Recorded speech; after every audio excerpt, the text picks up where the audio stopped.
booey, baba booey, baba booey. Let's go. I hate you. I Why do I gotta hate? bring it Why do back. I hate him? You'll find out later. Meanwhile, welcome everybody to another episode of the Out of Pocket TCG, unfortunately, podcast. In this episode, we've got some news, we've got some reviews on the now released Gundam, well, kind of released, the semi-released Gundam card game, Yep. and a discussion that will make a lot of people mad if anyone even listened to us. A lot of people will be mad this episode, including me, including him, especially him. Maybe only him. Anyway, Hey, Pokemon. anyway, first off, I'm your host, Zechs. And join me is once again my co-host for how much longer I don't know.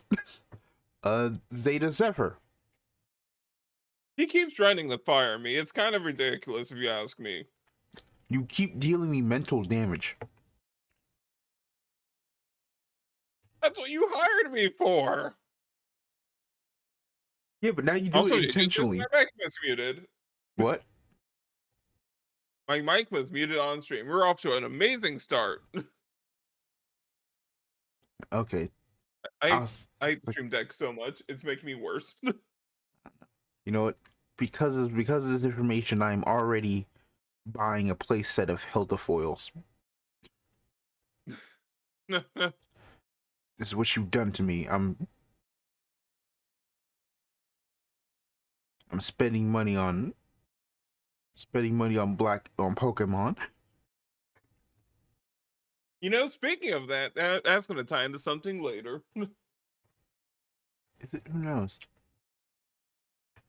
I do. Foreshadowing. You know, like the literary device.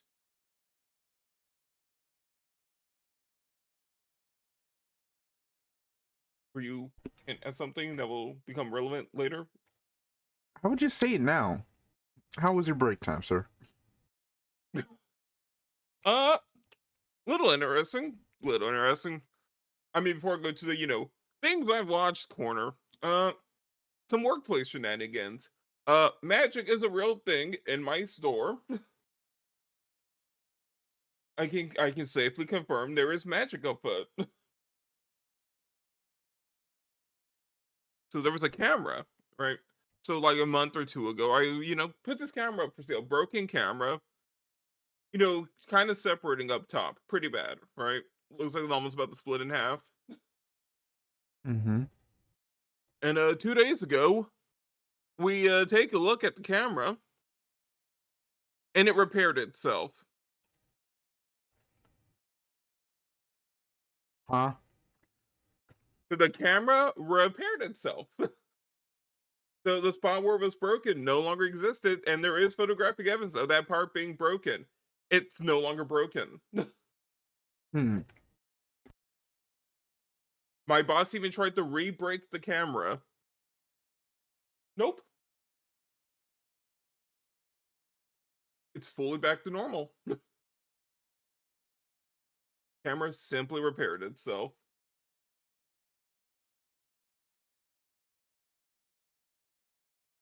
And then earlier today, someone brought in a phone that was like, we knew that was like locked to like, I don't know, Verizon or something. Cannot be used on any other carrier network.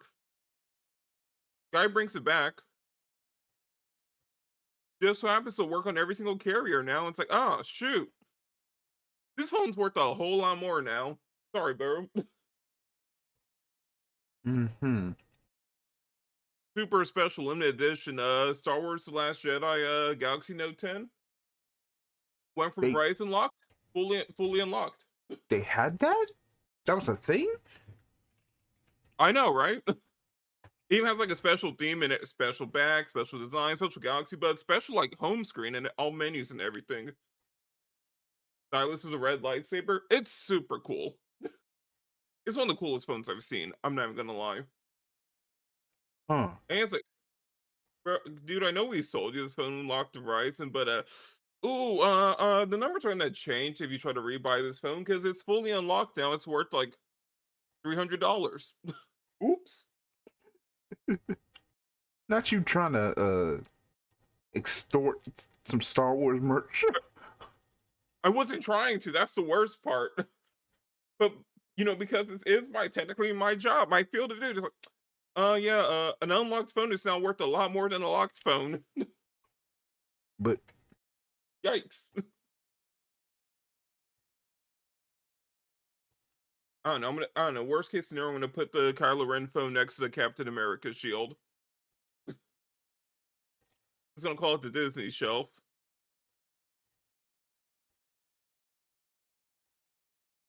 Other weird happenings.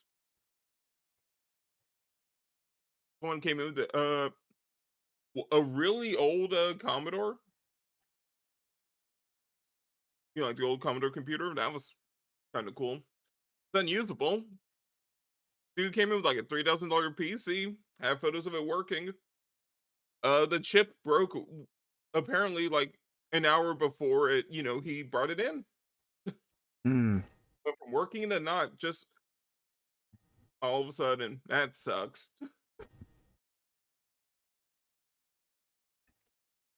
Strange shenanigans afoot. And as for the Pokemon thing, I should probably get to that now, huh? I suppose so. Yeah, they want to start buying and selling Pokemon cards now. You're screwed.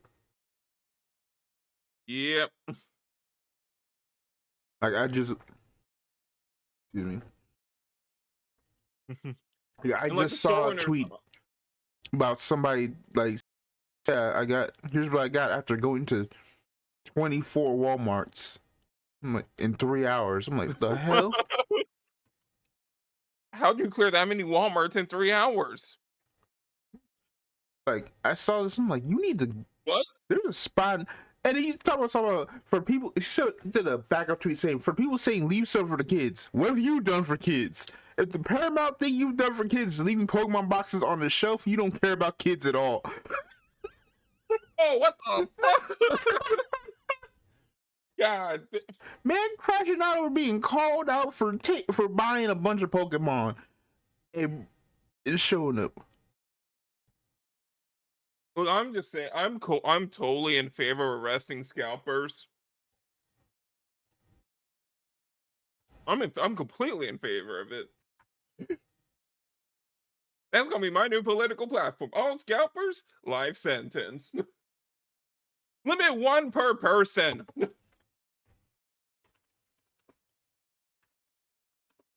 But yeah, we're kind of screwed. We're screwed. It's gonna be a mess. I can already tell.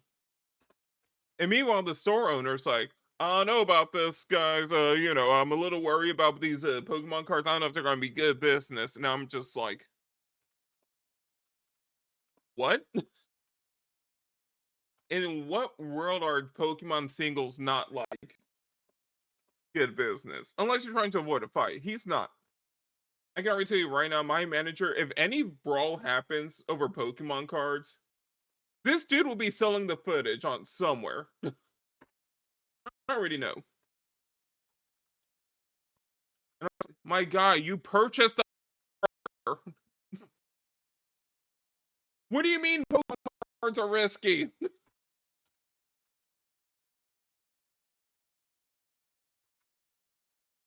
I work for a lunatic. Only way I could put it. Tingly, you work for 2 lunatics. I work, yeah. It's just that the other one you work for free. I mean, I'm also a streamer, so I'm kind of the third lunatic too. I'm a self-employed lunatic.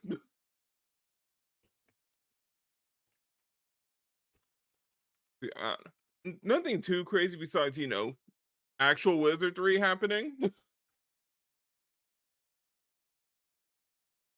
On the show front, I don't know. I need to start watching more. I need to start catching up with this anime season. That's for sure.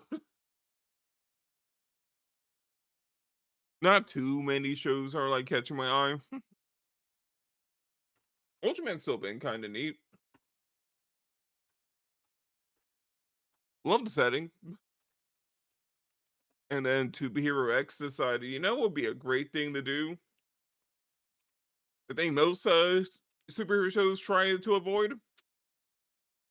What if we introduce a neurodivergent main character? It's like, oh, okay.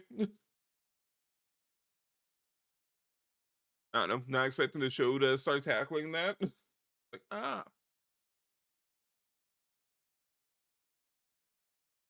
weird directions. Like, eh. Some people think the show fell off, and I'm like, I think they've been watching the wrong show. Kind of, sorta. Like, I think they took the narrative structural, like, you know, the 10 arc thing I showed you, right? People are judging Sorry, I'm it doing fully some. on the anthology. No, you're good. I'm doing some research, but yeah, keep going. I understand you.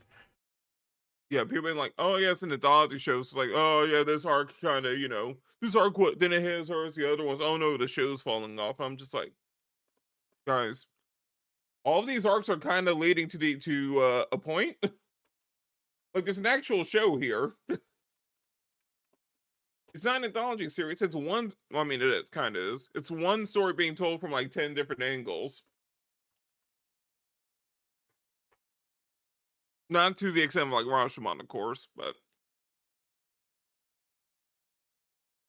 like it's kind of, you know, it's all about piecing things together. It's like, oh, yep, okay, great show on rewatch. Like I was like rewatching like a few of the episodes recently with someone like yesterday, and I'm like, oh shoot, that's some pretty good foreshadowing. Like, did they even catch?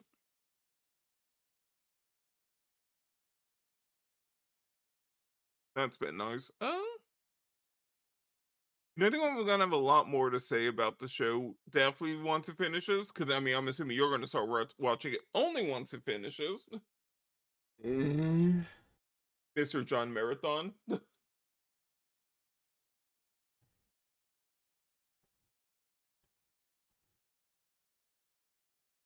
I mean, like recreators, right? yes. I mean, I would definitely call this the Chinese recreators.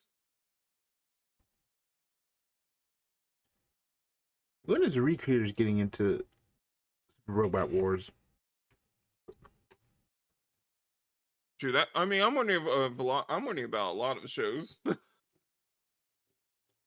I'm still waiting for Back Arrow. And that show wasted like 5 minutes on the Super Robot Wars pitch meeting in an episode. Like that was some shameless work. It's like, all right, guys, great work out there, team. But it's time we start naming our attacks. All right. So I've thought about it, and here's all your move sets, and here's some arbitrary damage numbers I you know came up with. All right, we're gonna start doing these from now on. All right. Hmm. Like literally just drag the cast aside, and it's like, here's our Super Robot Wars audition tape, everyone. 3, 2, 1. Hasn't gotten in yet, which is kind of sad to think about.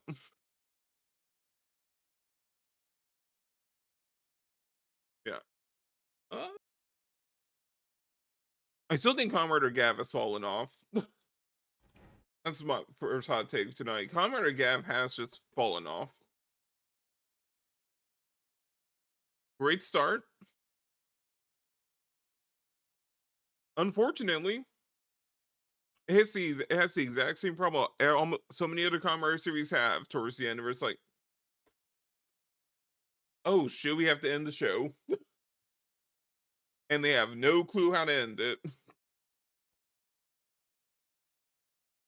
Like I swear it keeps happening. And I'm starting to realize it's the evil general problem, right?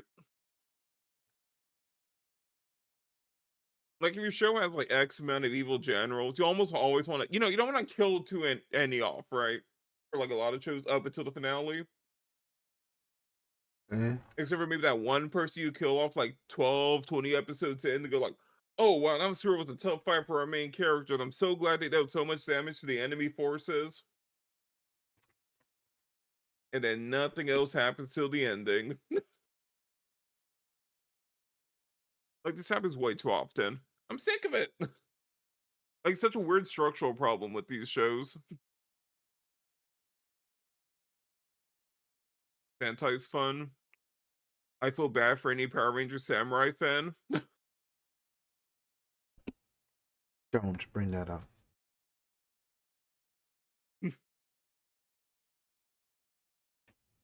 Am I not allowed to talk about my Lord and Savior, Jaden Shiba?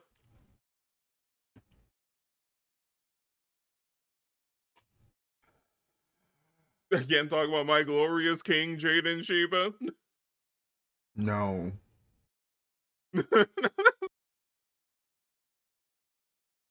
Alright. Fair. No, no. I'm in between dropping Zenless and Zero. Why? I've come to a conclusion. What? Game's not the same anymore. I mean, yeah, it's the 2.1 update. Of course, it's not the same. Oh, I mean, yeah. 2.0, I don't know. Like, it's weird to say it, right? Like, the soul's gone. Like, it maybe course corrected too hard is, I guess, the problem I'm having here.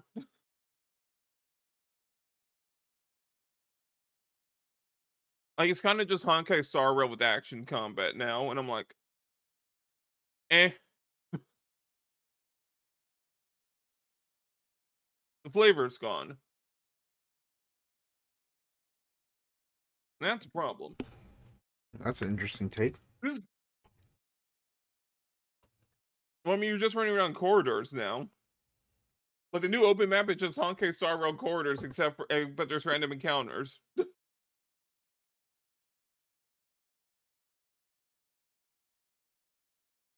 They took up TV mode, which is probably, you know, the only thing that made the game kind of distinct outside of the setting. And there's like 3 other gotcha games coming out the next year or two that all have a similar urban setting.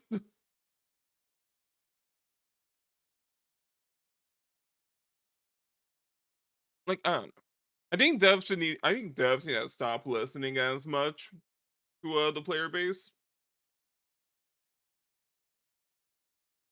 Like, you got to keep it like 50-50, I feel like. I mean, well, we're gonna start talking about some issues with the game. I'll say this to cut through your segment. Yeah. Nikkei summer event happening right now. It is Nice. And it is the first official event in which they're using the upgraded version of our main character. And I gotta say, holy shit, put her back.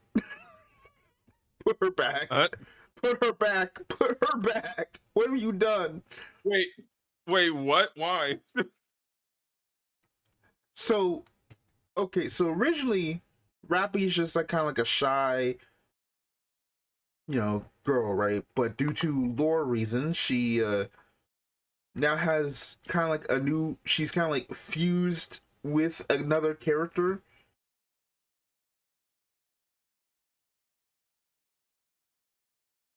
What are Nikke's if they could do the fusion dance again?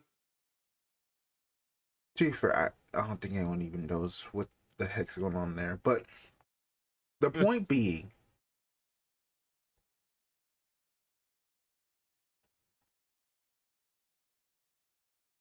is that excuse me. The point being is that she basically kind of regained like not a new personality, but she kind of like is much more like aggressive with her personality.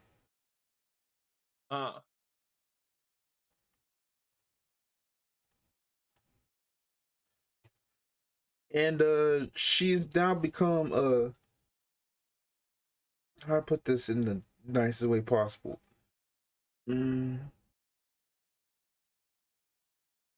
uh, I'm trying to figure out how to say this. I'm trying to figure out how to say this. Uh, they turned her into.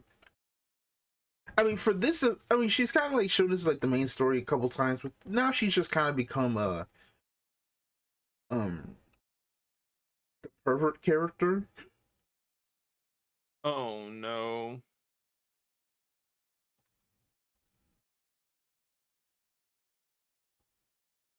And it's well, for this event specifically, she's just kind of like, you know what, it's summer, and because it's summer, my goal now is to try and uh smash the main character now. Like, you know what, she's like, I'm tired of holding back, I'm tired of being shy, I'm gonna do what I can to get some. Well, I mean, that's every Korean gacha game after a certain point, to be fair. Yeah, but I don't like it. Heck, now that I think about it, there's a lot of Korean gacha games where it's like, yeah, so all the waifus here are all robots or cyborgs or whatever, and one of the few available guys, and it's time to bang the main character. It's actually an incredibly common plot thread in all of these. I've seen at least 5. At least 5.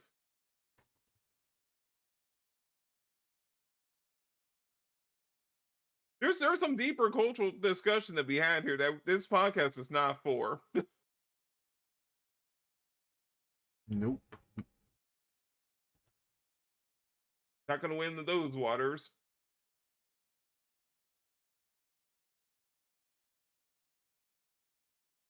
Uh, but it's funny, but I'm just like, so the point I'm trying to say is like, it's funny, she's funny, like it's not saying like, oh man, it needs to be used for humor. It's just, man, I'm kind of scared that they might take the wrong lesson from how people react to this and just try to make her into the Queen Gooner. I mean, I've seen the cutscenes for Zenless 2.1, and I'm like, oh, yep, all right. We're just doing the shift.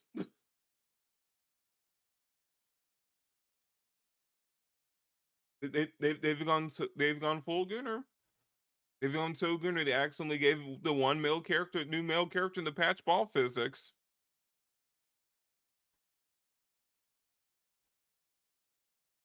Get on them. What?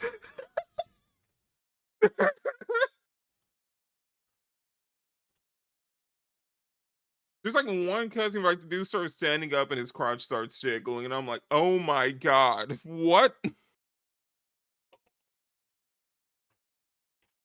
Like, I'm thinking it's just I think the animators are just like, oh, sorry, we left the rubber physics on this cutscene for too long. Oh no.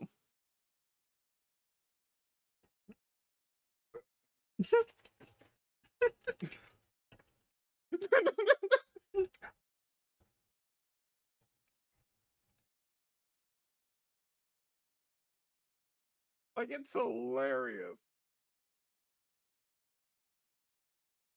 Wait, we're supposed to jiggle that part. Oh no. Okay.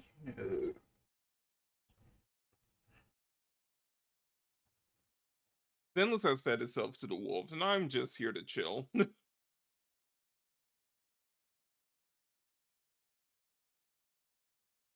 Mamusumi has continued to drain my life. MTG's been fun though. I know I feel by Edge of Eternities, but we can talk about Magic later. And another card game news, I kind of forgot to do the homework for today and play the Gundam card game, because it turns out I forgot you can't find any stores without using the Bandai app. Didn't learn that until too late. And there's not a lot of stores in my area carrying Gundam,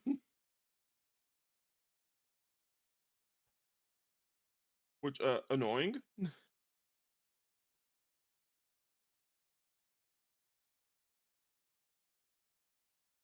But I think that's it. Did buy, at least look at the cards, right? There's no way you just.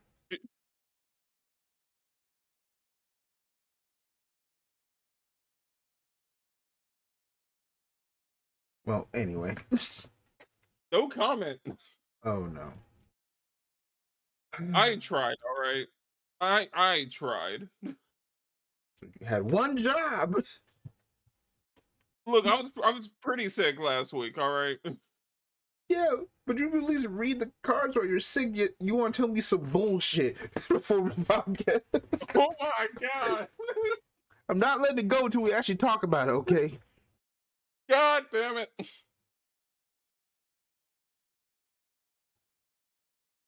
All right. So my week, pretty slow. I talked about it kind of. I did went over a little bit, but the new Nikkei event for summer happens. This is also kind of like, I think we're just kind of like a little burnt out because like we've gone back to back to back events. We've got we had the Celebrate collab. Now they're rerunning Near Automata, and now we're doing the summer event. It's like that's a lot of stuff to kind of clear for dailies. So that's a thing, and then you know, I say like, you know, I'm not kind of liking what they're kind of doing with Rappy in the event, but besides that, like I still spent $60 on her skin. Of course you did. I mean, listen, there's sometimes you just gotta lose your. Sometimes you just kind of got. I get it now. Upon thinking about it, Oh like, yeah, my I god. get it. Sometimes you just gotta let go.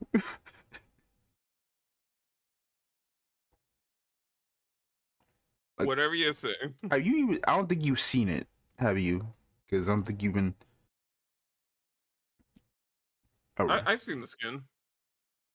Yeah, I'm just like, okay. Like, you know what? Fine. We'll deal with that when we get there. But yeah, it's just like, okay. So yeah, I got that. Then they gave us more Doro. So uh bad thing is she's like a 1% a 1% drop like all the other pilgrims, so I burned a lot of my already dwindling funds.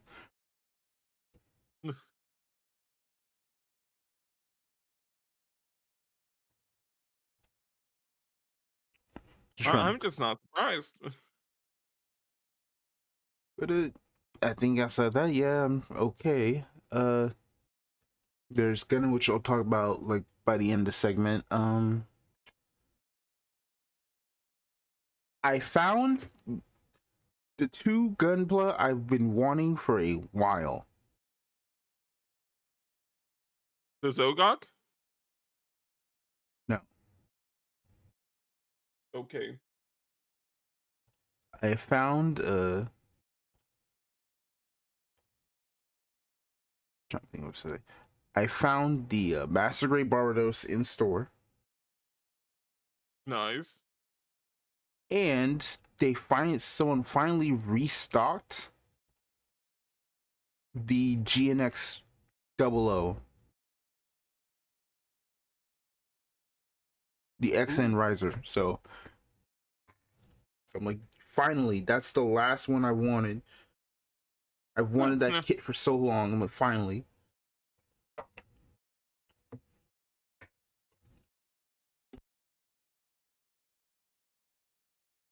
So now it's on the way. It'll be here hopefully by Monday.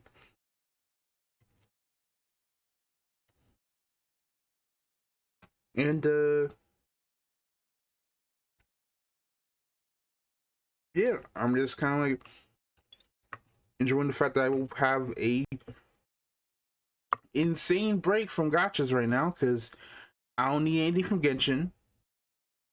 I got a Phanon from Star Rail, and I can wait on Nice. Saber. You know, curse that game for making me have to spend money on getting what's her name? I'm about to say Sela, but no, not Sela. Mm. Sparkle. I mean, you could join the Musume players and crash out over a weapon banner. No.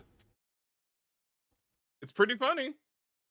I've never seen this many people spend all their currency on a weapon.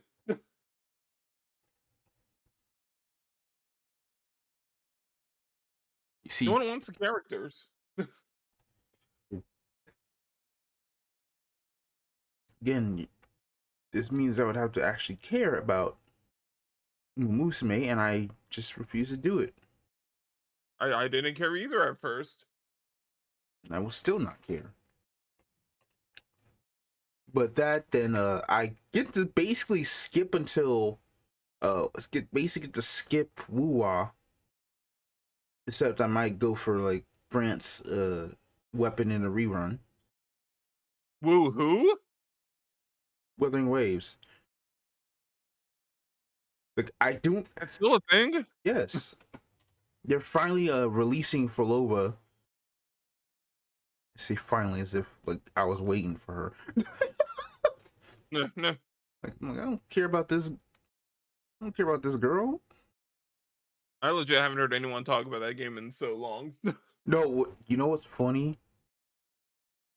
I'm the only person who who posted the trailer in a Discord I'm in for the Not Cry preview for Genshin, because they had both their they had both their like updates at the same time today. That was the one piece of media from both of those posted in that Discord because everyone was still talking about Musume. Yeah. And I was like, Yeah. damn, no one give a.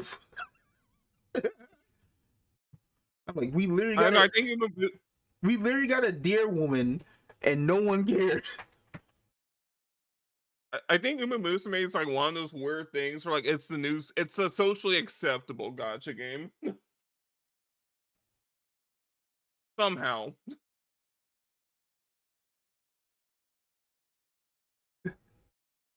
It's just funny because like, man, I remember when everybody was kind of like vibing with this. Now it's like no one when it said a singular thing.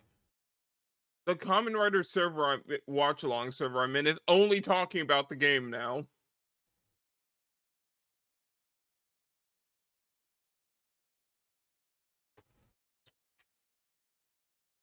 I blame Northern Lion.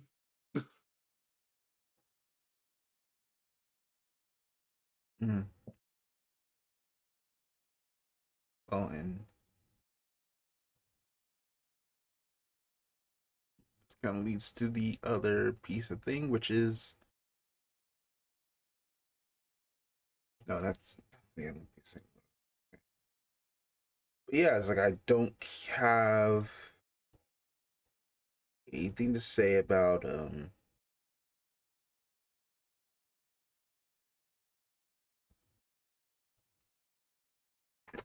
yeah, I'm just like there's nothing else to do, nothing else besides the Gundam card game because I haven't gone to Vanguard locals in like 2 weeks. One because I was just generally tired, and two because one of the starter deck events for Gundam dropped the same time, so I was like, I'll go with that one instead. And I love returning locals for 1 week before I have to then go back for the Gundam release event, the actual release event.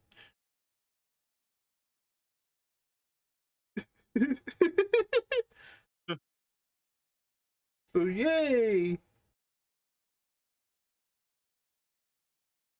That being said, I guess we'll just move on to.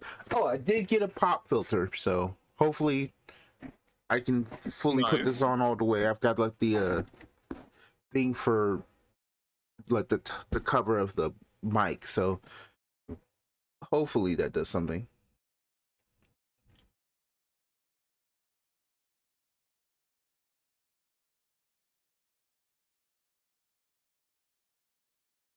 After that, let's go and talk about the Gundam card game now. Yep. So, for those you don't know, the Gundam card game released. It's Start for starter decks. The one for the original and for 79 and Witch from Mercury. The second one, which is purely on Wing, Gundam Wing. The third one, which is on Zeon's Rush, which is Zeon from 0079 and Neo Zeon from Unicorn. And the fourth, which is Seed, which is technically based on everything prior to the first half of the show. So we've got the AO Strike, we've got the I'll say the Atlas. What was it called? The I have like the cards like right here. What was it called? The not the Aegis Gundam. Yeah. There you go. So yeah, that's the whole thing is so for each starter deck there's kind of like the whole thing. The first one is more so akin to kind of being more of a jack of all trades deck, which is, you know, you have a lot of defense, you have some slight burn, you kind of have like some slight disruption, you have power gain, you have just a lot of stuff, which is okay. Wing is meant to be kind of like, is, you know, green. Oh, that's right. There are 4 colors in the game currently. There's white and there's white, blue, red, and green. So here's the first trial deck, New Type Rising, is white and blue. The second one, which is Wings of Victory, is blue and green, and that deck is more focused on ramp and kind of getting ahead of your opponent later by training your early game. The third deck is Zeon's Rush, which is meant to be kind of like the early game rush aggro deck. And then the fourth one is more akin is Siege Strike, which is more akin to the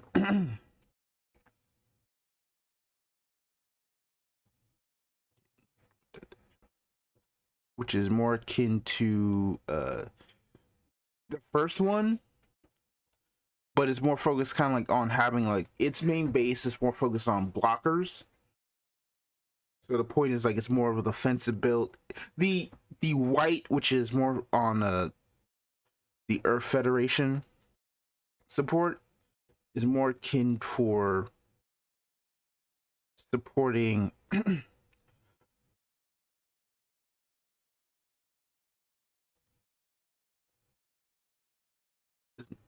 I'm trying to say it, I'm sorry. I'm trying to do this off the top of my head. I apologize. It's more useful for damn, I'm really blocking here. uh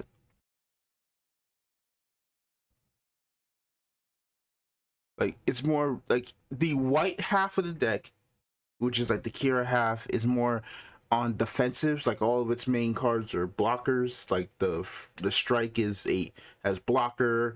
It's more akin to bouncing cards. While the Zap half, which is Athens stuff, is more for you know, kind of be more offensive and clearing the I'll be board. right back. Okay. Yeah, let's take a second. All right. As you were talking, apparently there's just a fight of of cats outside. Oh gosh. Also, I just learned something. What? I was like looking up for place to carry the gun, but apparently it's like there's a cosplay cafe slash like card shop.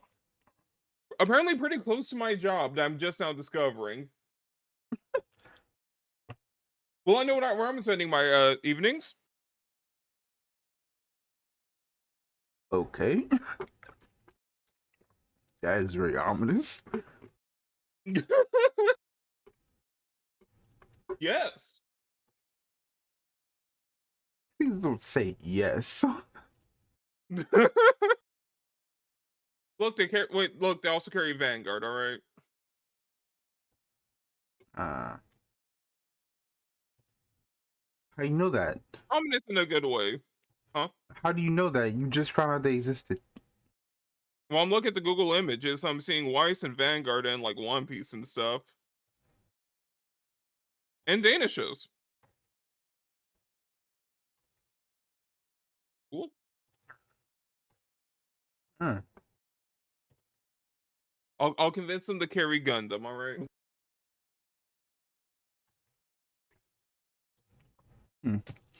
That is interesting. See, what do I want to do here?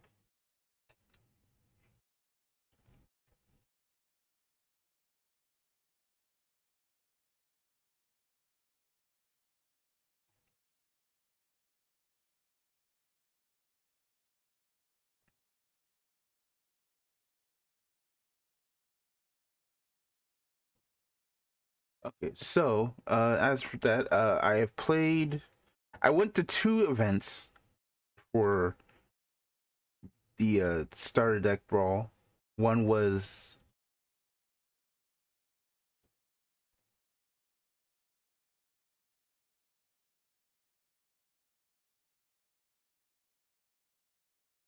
for one I used so what the way these things work is like you buy a starter deck and then they like you fight with it, right? Right. So the first one I went with Zeon's Rush. People were talking about, oh, it's probably like the best one to use. And I'm like, okay, it's not. It's not. Darn. Like, it is so funny how it's just no. This thing is not it. Maybe just didn't use it right. So here's the thing. The whole thing is meant to be like, yeah, it's supposed to be the rush deck, right? Right. And it has, but it arguably has one of the best cards in the entire game in it. Yeah. Which is Charzaku 2, which is when it's destroyed, you just search for. You just hard search for a check top 3 for a unit and add it to hand, and the rest go to bottom. Which, you know, pretty good. You know, the only fortunate thing is it's 2 of, and the issue is the deck runs out of gas, so. I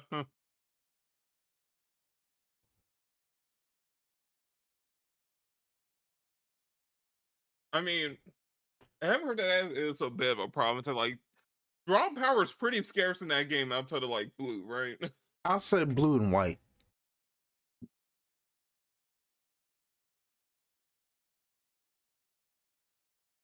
Because white has graceful charity.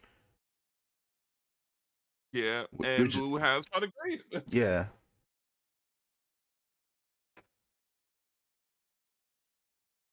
Like, yeah, like Lacus being the draw 2 discard 1.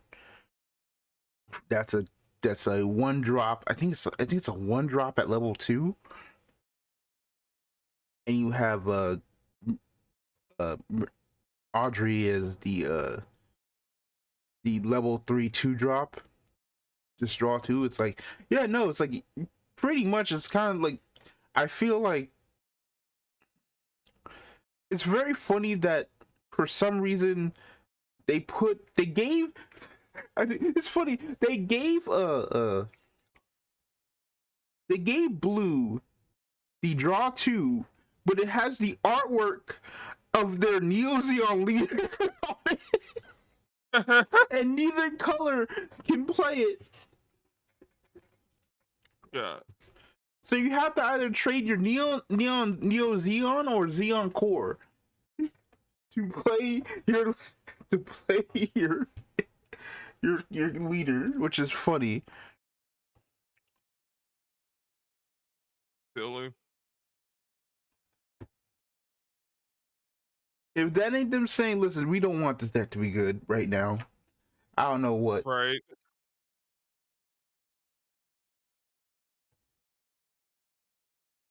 God. As for anything else, so yeah, I did that. I got 4th place. It was like 3 Good job. rounds.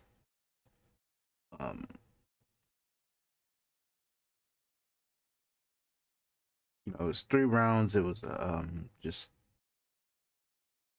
and I got 2-1. A lot of people, and it was hilarious. So I played that. I was like, I'm kind of not vibing with it unless I see Char. Like, Char is quite literally so strong because if you have that combo, you just like, oh yeah, I get a high maneuver if I'm paired with Zaku too, and it's like, oh man, that's crazy. What does high maneuver do? Like, you kind of just win. Yeah, it's like high maneuver is just like, yeah, if I gain high maneuver, I just pop your base off rip, and then anything that happens to it is like, yeah, I don't care. I'm gonna recur it later anyway. Lovely. So that's funny. And then, so the second one I went on Tuesday, and I decided to, I'm gonna play. I think I'm probably gonna play Seed in this upcoming format for set 1. So I That makes sense. chose Seed Strike, and what felt much better, firstly, than the Xeon Strike one. So Well, I mean, Reality has the Gundam Seed bias right now.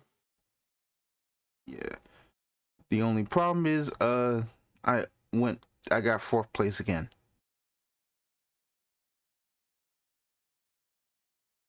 But a better 4th place than last time. It felt better, yes. See, that's what matters.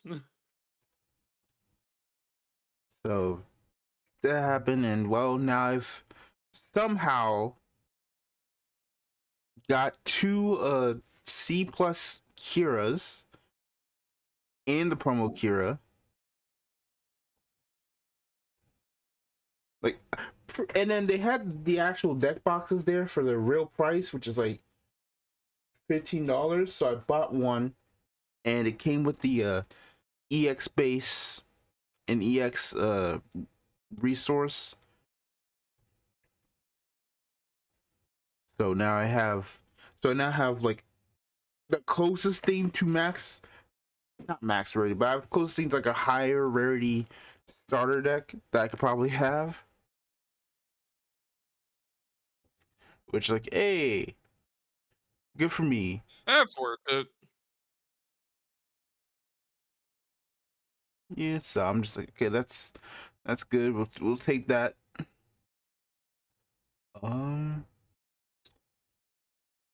So kind of just going off my thoughts on mechanics. It's not fully set 1, but I do like the way the shields and bases kind of interact. Right. Because it's like, oh yeah, you play a base, but you gotta like take a shield from take a life card basically and like put it into your hand, which is fine. I think I'm like, okay, that's all right. We'll take that. Mm-hmm. And sometimes that card can be very important. Sometimes the card can not. It really depends. Yeah. Like, Bandai games are interesting because like they've iterated so many times on like Duel Masters. It's like, all right, it's time we finally tackle shields.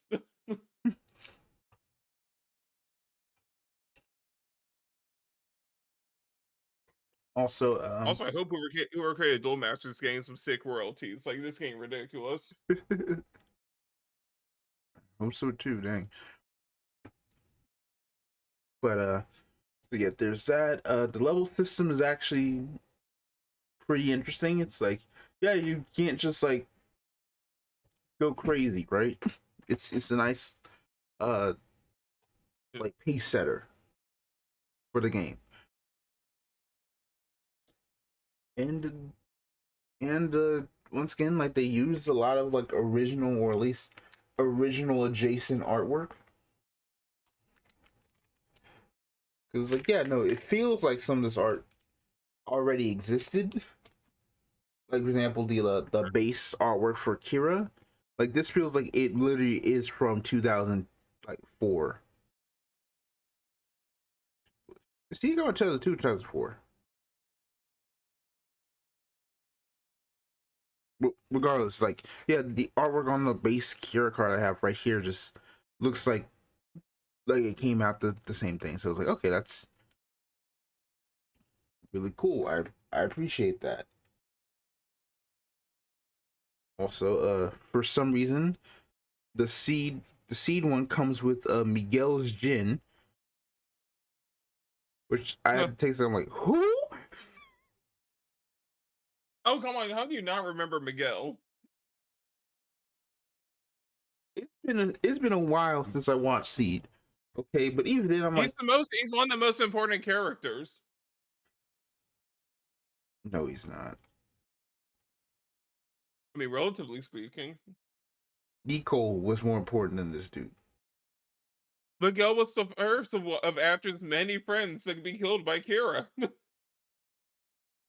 That doesn't. You know what? I think I remember.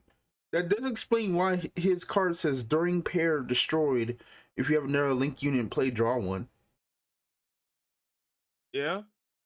That is why it's Like, like, if you think about it, it kind of really sucks to be after, and your best bro is killing all your other bros in rapid succession.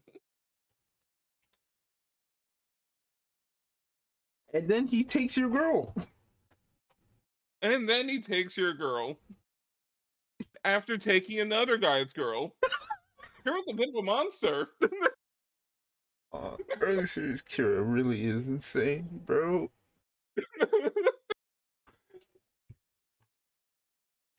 We're not gonna get into that discussion we had last time, okay?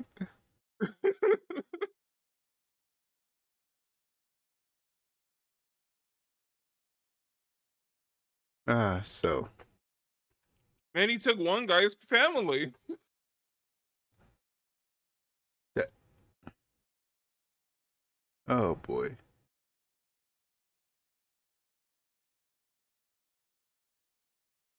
Yep.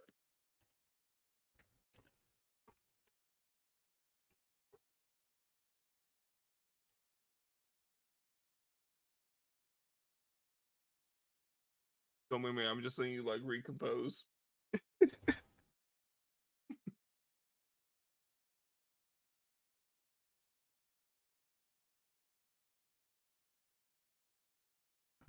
See, everyone, we have fun here. Yes, very much fun. So uh overall, like I enjoyed the experience.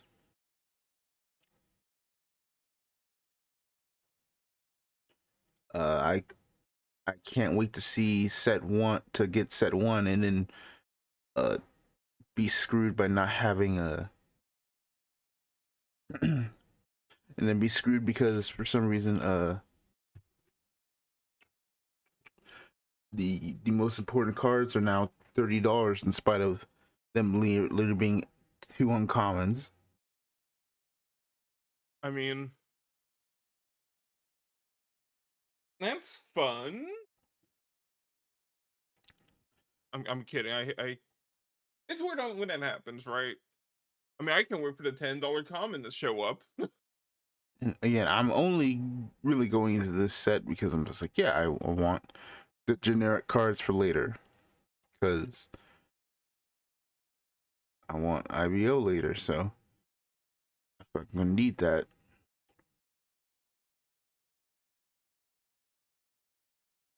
Oh, I also just kind of got reminded. So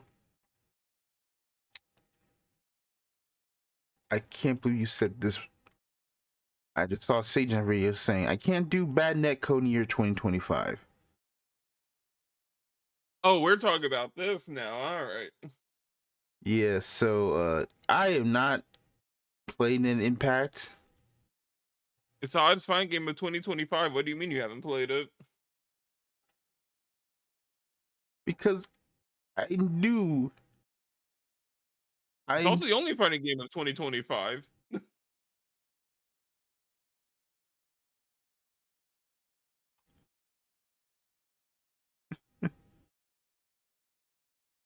well technically not really. What was the other fighting game of 2025?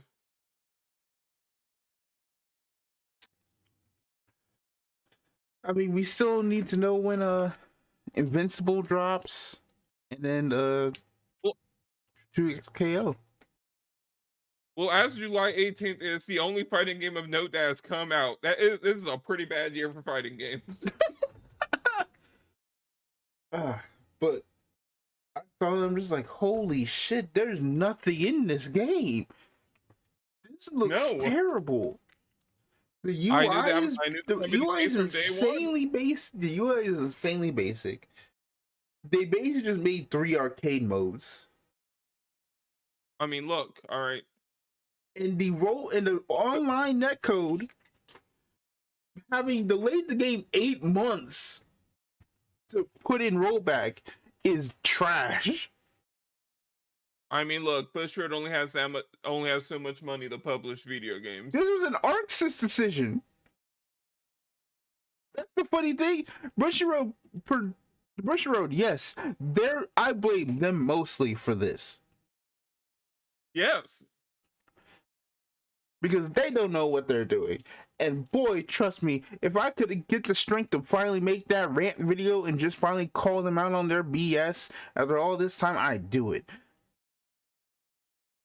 I mean, I am going to do it, but I just need the strength to do it.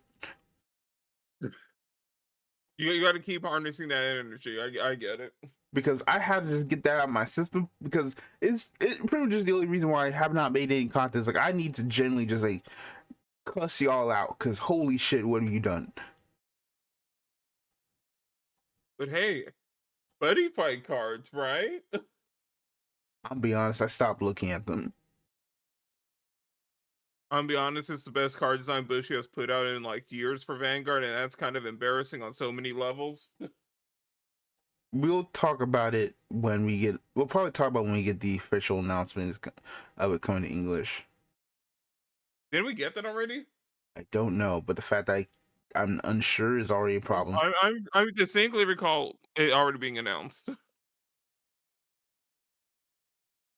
I hope so, because I'm like,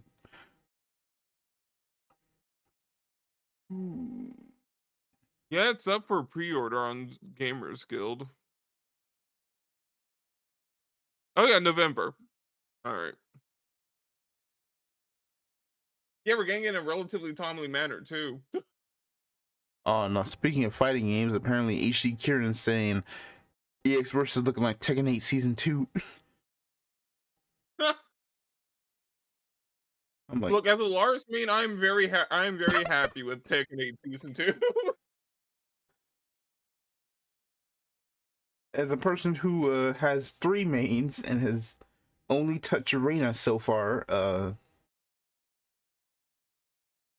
don't know if I'm exactly happy, but You should join the Lars cult.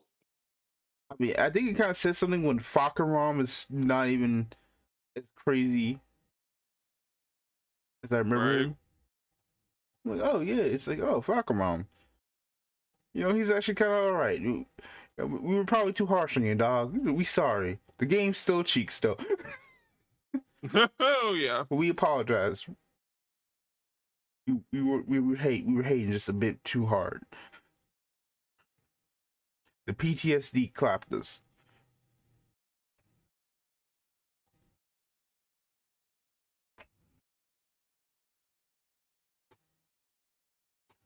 So, yeah, the short of it, net impact looks atrocious, and I'm like, this is like it. It looks like I saw a video.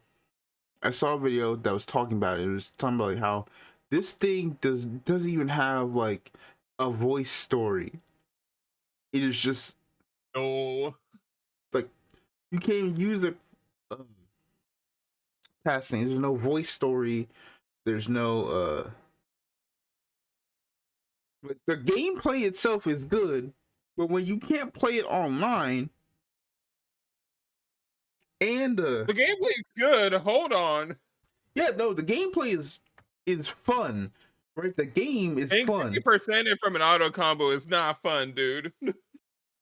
but that's more Hunter x Hunter, ain't it? That's more insane. I would like to have something like that.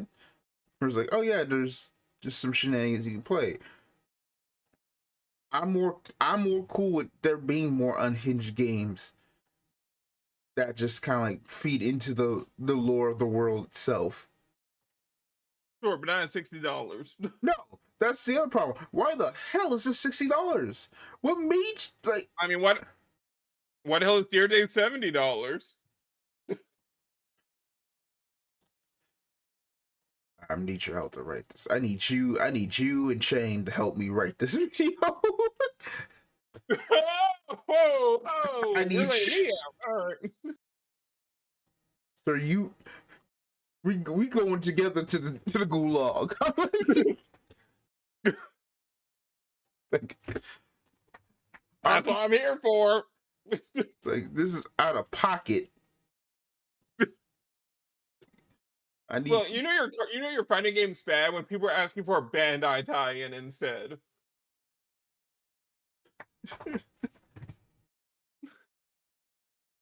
So yeah, dog. Can we get the JJK guys to do a Hunter x Hunter game instead? Yeah, it's a little better than this one. Come on, where's the Battle Royale? Get the My Hero Battle Royale team on this. They can do better with this. They can do better with the property instead. They look like I still don't know why they have general budget on that for all justice. It's like damn. I mean, you have all the budget in the rover just releasing the models.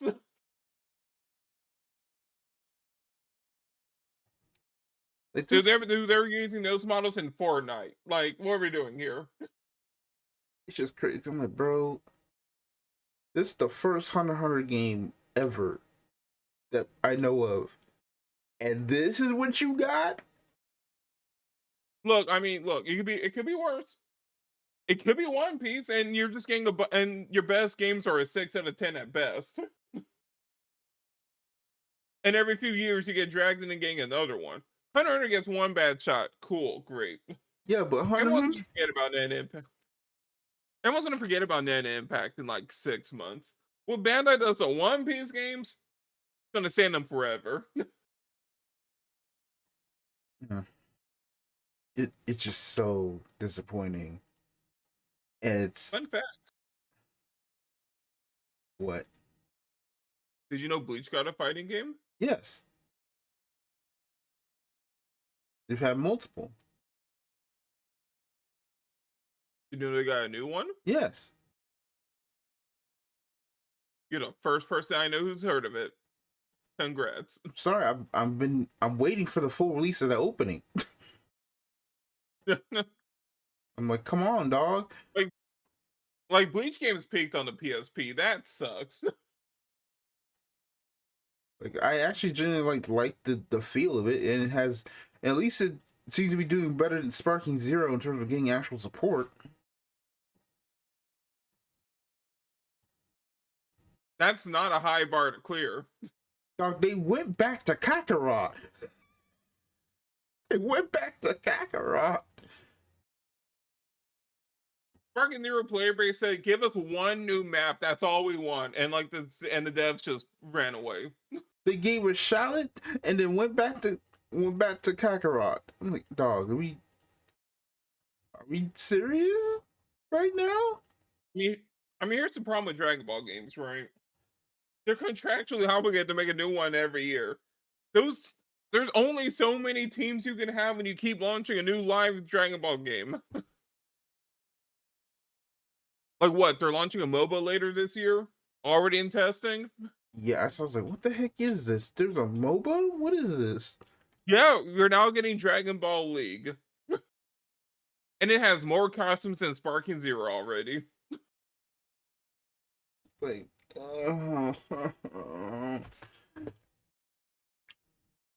Can we just give us a new card game? Like a new digital card game? I'm not counting Fusion World Digital. Fight me. don't worry, they'll eventually add in the Masters update. Dude, the digital client is so ass, man. Like, how are you greedier than the original Pokemon TCG online client? How are you greedier than the chaotic client? Yeah, I could go for it, baby. In 2025. I don't know, man. We gotta be hoping Digimon Elysian isn't gonna be, that greedy. There's gonna be a monkey's paw to that, just to let you know. Yeah. Uh, Always is with Bandai. I think that is. Yeah, that's pretty much it. Oh no, wait. I saw Superman. Oh, how was it? Oh, you're right. It did get announced. When did that get announced? Dang. This is a movie that I feel like we needed this movie because we need to start the healing. Yeah. This is a movie that starts the healing. We need a cultural reset, and this Superman movie is going to do it. I feel because it's time to finally just like expose the people and finally pack them up out of here or get them some help. It's time we admit the Dark Knight did way too much damage to superhero movies.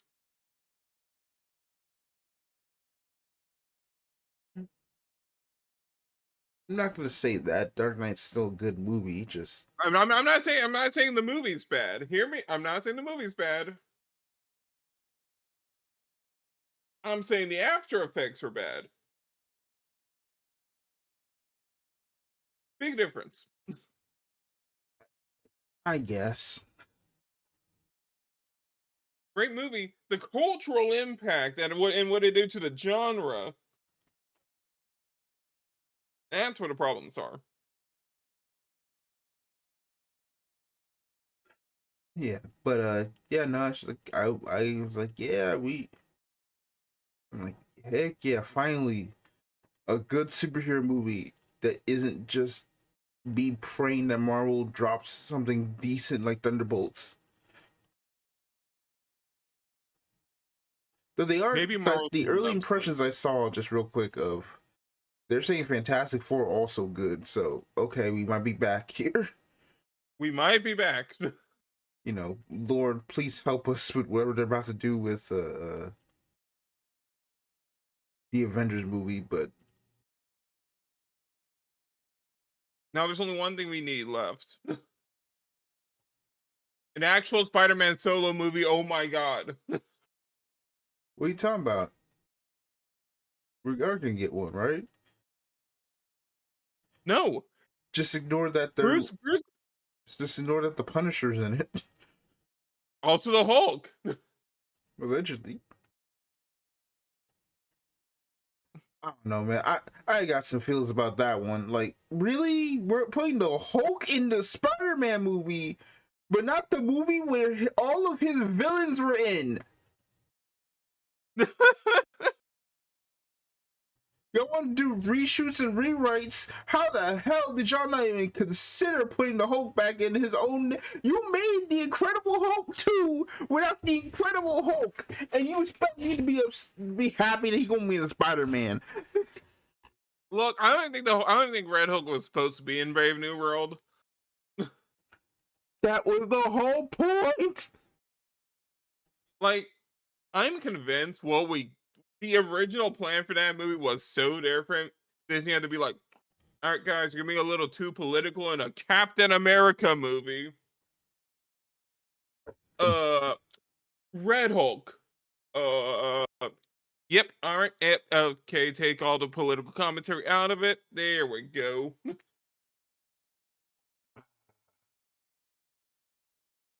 Like, how do you make it? How do you try to force an apolitical Captain America movie? I don't know.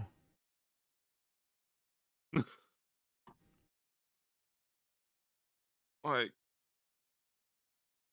I'm just so glad that the Bob Chapek era of the MCU is over now. right. Like now that Ironheart's gone, that was the last project under that entire like slate of things. I'm just so We're free. yeah, and all it took was borderline crashing the entire industry down with it. I mean, shoot. Look, I mean, Star Wars is being held up entirely by one Andor-shaped stick. I need to actually watch Andor. Like I know it's good, I hear it's good, but it's like I don't want to get no Disney Plus, bro. Same. And you know I'll have to, and I'm scared of like all the other methods to watch it. I mean, hey, you gotta remember, you gotta watch all your Disney Plus Star Wars shows to get ready for the second Rey trilogy. No, I don't. You can't make me. You want to talk about movies that ain't coming out? That ain't coming out till I see a trailer. That movie is not coming out. Right. Daisy will be as old as Luke Skywalker by the time the movie come out. Nah. It's like, dog, y'all even got an idea for the story? What's going on here? Figure this out. Please figure this out. What's going on? You know, there's one way to save Star Wars, all right? One easy way to save Star Wars. Is it the easy way to save Yugioh? No, Then what? surprisingly. What is it? You move to a different part of the galaxy for the first time. Oh my god.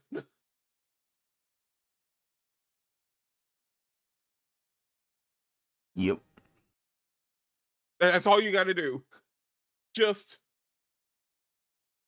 go away from that tiny pocket of space where the past like 9 movies and like a billion spin-offs have been. Just go something else away from the Skywalkers.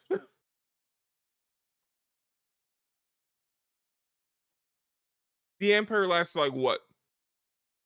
20, 30 years? Mm-hmm. It is such a small part of like the Star Wars universe, relatively speaking. You could do so much if we just moved away from it. It does not actually matter in the grand scheme of things. But we need our Jedi. You can have Jedi. But no, they exist in this one galaxy for some reason. That's why all the Jedi died out, right? I'm sure there's a lot more of the galaxy. You know, on Close Special, I come to that realization of, wait a second, how do you know that all the Jedi are dead when there's more galaxies, right? We didn't actually think there was just the only one whole galaxy, right? Well, apparently, if you look at the super old extended universe lore, there's a giant force field around this galaxy, and apparently there's some crazy alien monster dudes that are immune to the force that exists outside of the galaxy. And there's a big, huge war that's supposed to happen that we're never going to see on film. You're joking, Or in any right? piece of media that. No. Oh, you're joking. You're lying to me. There's no way. All right. You're actually lying. You're capping right to my face. There's no way that's an actual plot line that we just hit. We gotta move on. We gotta move on from this, bro. I need to conserve my energy for later. I need to conserve my energy for later because there's no way. No. Here's the page. Here's a page. Here's the page.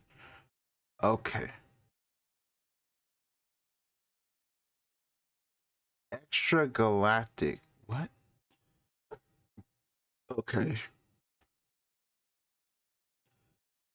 Extragalactic was a term for objects situated, occurring, or originating outside the gravitational bounds of the galaxy. Uh-huh. It's a gravity well. Keeps the galaxy split off.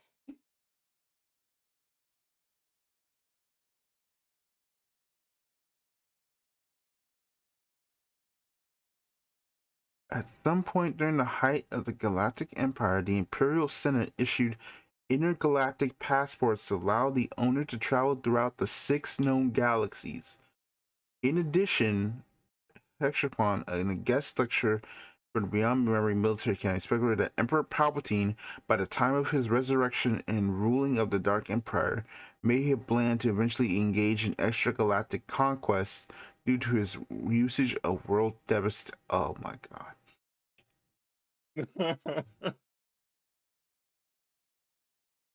Yes, this is all a plan for him to take over the galaxy far, far away to fight the other galaxies far, far away.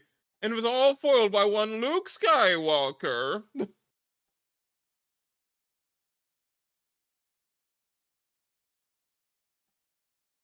You fool, Luke! You stopped me from fighting the greater evils.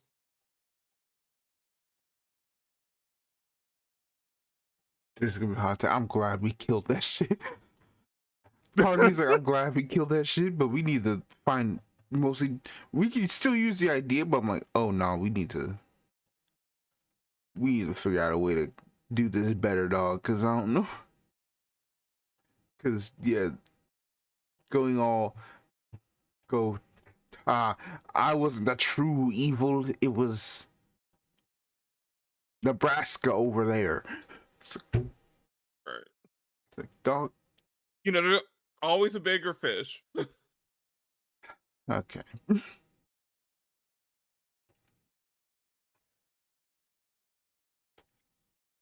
All right, let's move on to.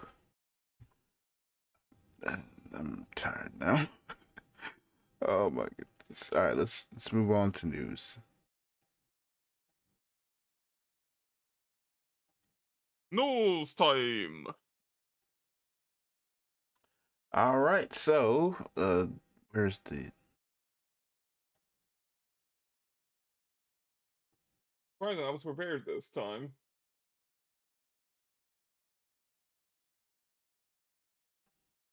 yep.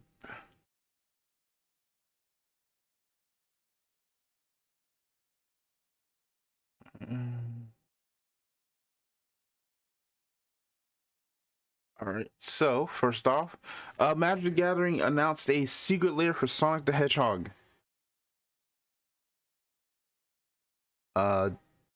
Yeah, they making Sonic the Hedgehog secret lairs. They did announce this is late, but they because it was in the middle of like it was like early into the break time. But so update. They announced that customers may purchase up to 2 of each product while supplies last. Which I think this is the first time they've actually added that onto a secret lair. Yeah, I think so too. So yeah, they finally are cutting down on secret lairs. They're like, all right, fine, Right. we'll figure something out. Damn.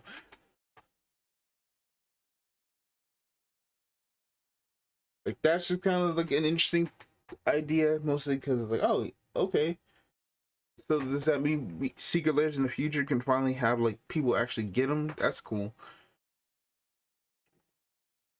So they open up with like 3 They had the Friends and Foes, Turbo Gear, and Chasing Adventure. And arts look good. Yeah. They made Alt Art Soul Ring, which actually does look pretty nice. I mean, you always gotta have an all art soul ring somewhere. Yeah. So yeah, I don't know if they're still around, but yeah, they're looking pretty cool. Anyway, on to round 2. Cookie Run update. I got this from Cosmic because I couldn't find it. I think so. They've announced the product release schedule for the rest of 2025 and some of 2026. For North America, set 1 and 2 are out. They plan to release sets 3 and 4 in October, and 5 and 6. So they want to consolidate all the sets as fast as possible, so they're doing accelerated release for Cookie Run. So 5 and 6 will be in January, and then March will have sets 7 and 8. I mean, that's pretty smart. And then eventually they'll probably just like combine rely by set 10. So yeah, I think that's pretty cool. Yeah, I feel like every game is starting to move towards a simultaneous release schedule, except for a certain TCG company. I don't know who you just could be talking about, bro. Anyway, good on Cookie Run. I'll save it for later. Like that's really cool. See there. Next up, Gundam card game. Double O is going to be starter deck 7. I'm waiting until Star Trek 7 to pick up Gundam card game. Yeah, we are. I'm kidding. Oh, that's not what I wanted to do. I'm sorry. Just see the X's face just made me laugh. Huh? I paused, like I hit the part in the video and it's just like, yeah, the X's face just like faded on screen. So yeah, the X's coming out is going to be purple.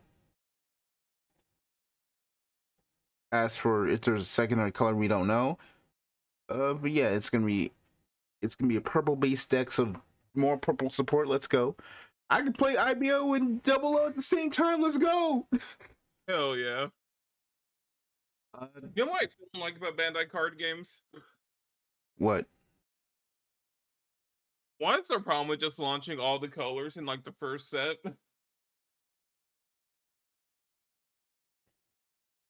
Mm. Like this happens every time. Alright, the first 4 colors are gonna be available in booster 1. Yep.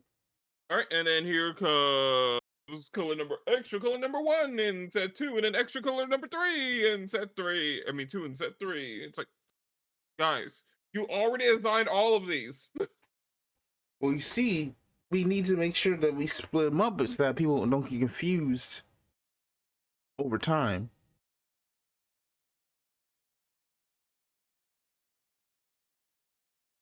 Like, I don't know.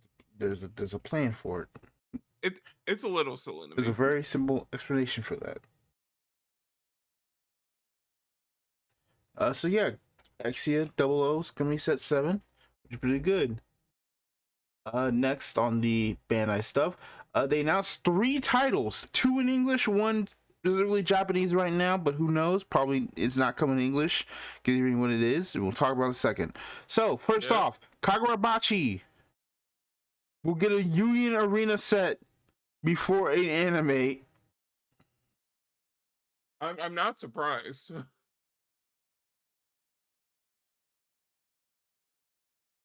Everyone loves Kagurabachi. I've not read Maybe I Kagurabachi, so I honestly I don't care. The pre-hype made me uninterested, I'm not gonna lie. Well, you know what else is hype? Tokyo Ghoul will get a set which will include regular, Route A, and Re. Oh no. I think, my manager's gonna love this. I don't know why he likes Tokyo Ghoul. He just really does. Oh, congratulations to your manager, because now Tokyo Ghoul is part of Union Arena. You know what else is part of Union Arena? The Japanese exclusive set, Chain Soldier. I think the Japanese name is, was it Mahoi no Slave or something? I forget what the Japanese name title is. Something like that. Mato Seihei no Slave. So yeah, another ecchi is adding into Union Arena Japanese roster.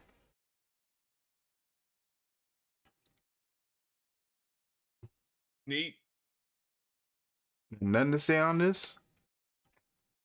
I saw like 2 episodes of them. I'm like, I'm good. I'm out. I mean, season 2 is going to be dropping soon, and I think they changed studios.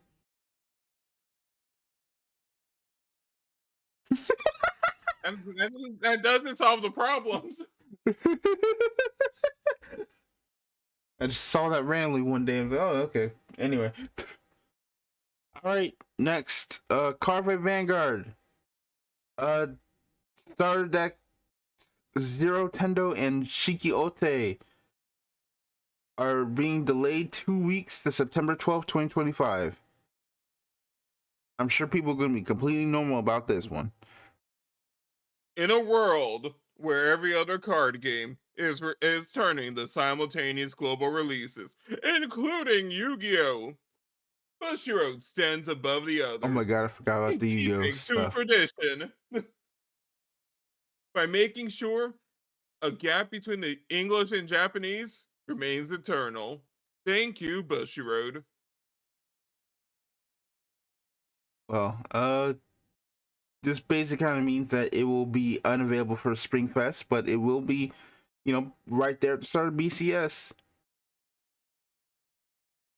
And with us getting the festival collection next weekend, excuse me, it's gonna be cool.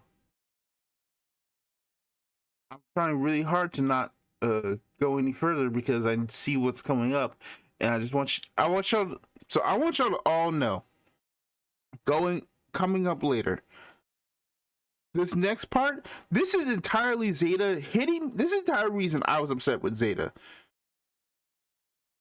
He hit me in the head with this information immediately before we began. Yeah. And that is VCard has announced set 2 Awaken Worlds. Wow. With the most, oh boy, like they're showing the trailer here. I don't care. So to be fair, this anime trailer has more effort put in than most Bushy ads at this point. This anime trailer has more effort put into it than the game itself. I don't know what you're talking about, though. Also true. So here we go. What's new? The next chapter. Venture deeper into the VCard universe with Awaken Worlds, a sweeping new expansion full of rich mechanics, dazzling artwork, and a larger than ever card pool. Introducing World Cards. Awaken Worlds debuts World Cards, a powerful new type that changes how each match unfolds. These game-altering effects bring fresh strategies and unforgettable battles to the table. Even more creators. The Artist Series box toppers are back, now with 2 exclusive cards in every pack. This time, you'll get both a VTuber and a support card, each featuring stunning original art. And for the first time ever, support cards join the spotlight with collectible cards of their own, which we'll get to. Wow. Mark your calendars, August 2025! Yay! And they've already kind of done like a support card reveal thing, which we can kind of Yeah. see right here. So they've showed the support cards. I can't show many of these because they're, Lord have mercy. So, for example, the support cards Right. are, support like anime. Man, gosh, dang, this thing is crusty. In this video, but Yeah, you like can tell that there's already something here, and that they've changed certain rules, added new mechanics. For example, there's a boost symbol. yep. And in the card, if you can see right here, I don't know if you can because the video looks bad. A crit is a thing, which it seems like a cost. Which is crit. This first card says press your luck. Draw one card for each success. If both fail, discard the top card of your deck. What does crit mean? We don't know because they have not answered the rules. I've only seen one other card game with like crit with the words crit and success in them. All right. And you're not gonna like which game it is. I Or you know. might find it hilarious which I know which game it is. I realized as you said it. What game? The game we just talked about. Anyway, they also have something like reinforcement. No, I was gonna talk about Universus. Which is a lot more concerning. So they've got Baddie. Who is Baddie? Like man, this is how you know I am not born of the internet internet gooner streets. I don't know who these people are, bruh. I don't know who no Baddie is. I know some of these people. They gave the Russian Badger a card. BB No Money has a card. Bricky, which man, that totally narrows it down to whoever the heck this is. This dream ass this card design, bro. Queso gets a card, which good for him. But come on, dog. I'm pretty sure at this point they just went through their like mailing list at like Gamer Subs and like, you know what? C-Dog. You'll get a card and you'll get a card. I don't know who Clueless is. Anyway, Cyanide, I think it's 2. There's Cyanide Challenge Revenge. Demon Dice gets a card. Man, there's a certain company I choose not to name for the sake of,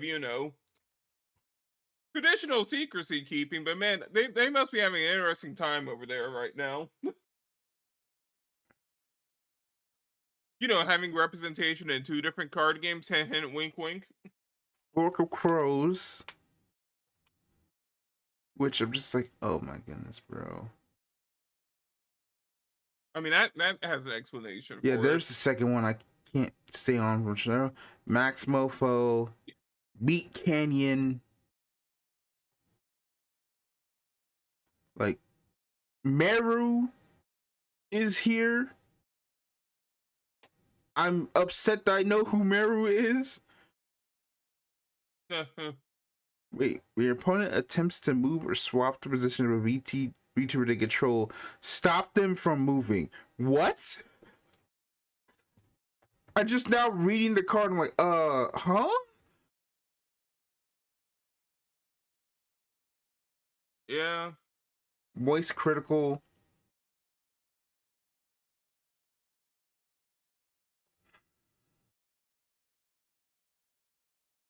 Yeah, and we got some random. This is where I finally just tapped out. I was like, you got somebody named Ray. All right, we done here.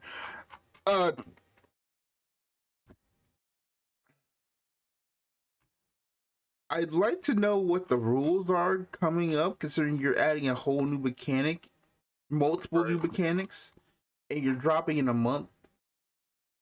I feel like we need to kind of prioritize that first. Yeah.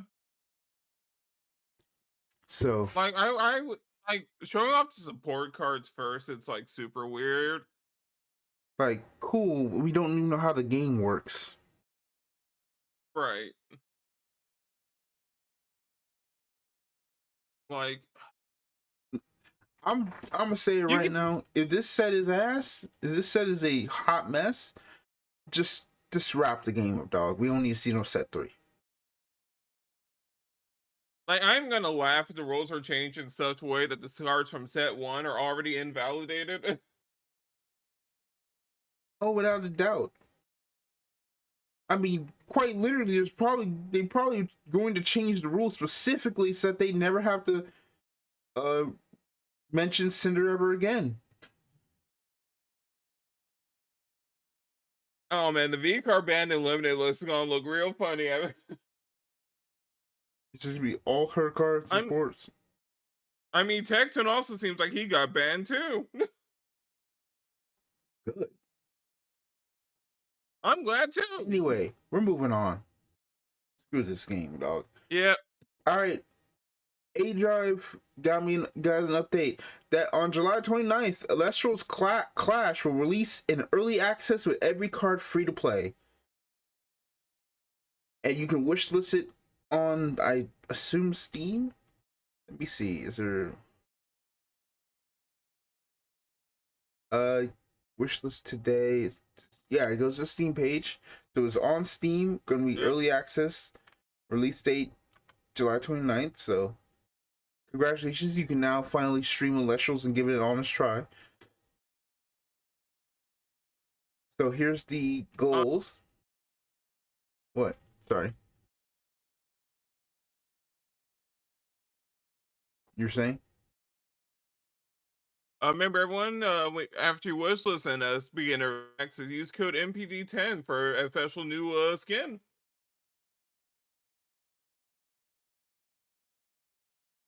I don't know what that means.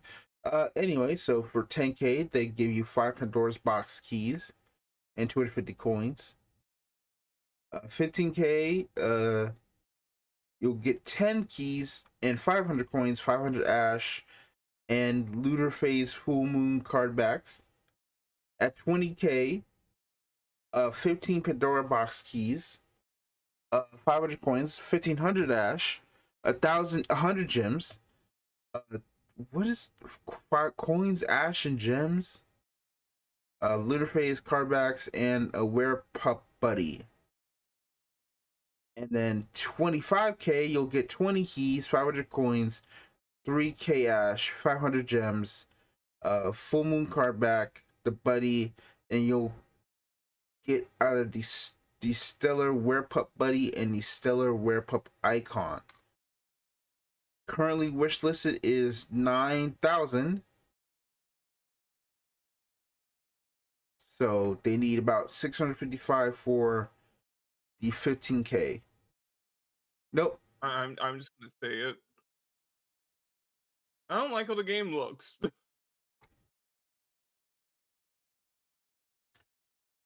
mean, I know it's early access, I get it. Like,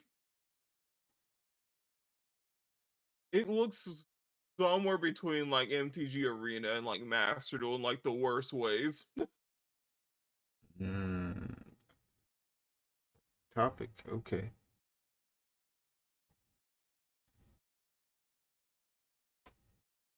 You know, get probably the point of the game. Well, let me. Like, we take a little bit of MTG, we take a little bit of Yu-Gi-Oh, we take a little bit of Pokemon, and we mix them all together, and then we do the hokey pokey.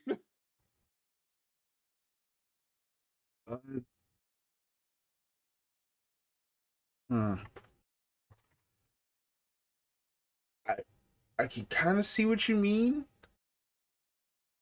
I think it's just kind of odd how like I'm looking at it, it's like, it doesn't feel like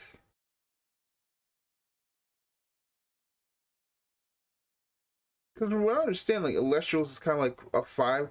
Like first off, the board itself is crazy because like there's only like 3 spaces, and it's a game with I think like 5 spaces, and I see like only enough room for like one more here, so it kind of looks just odd in the terms of the from what I know off the top of my head of the board state in regular Lestrals.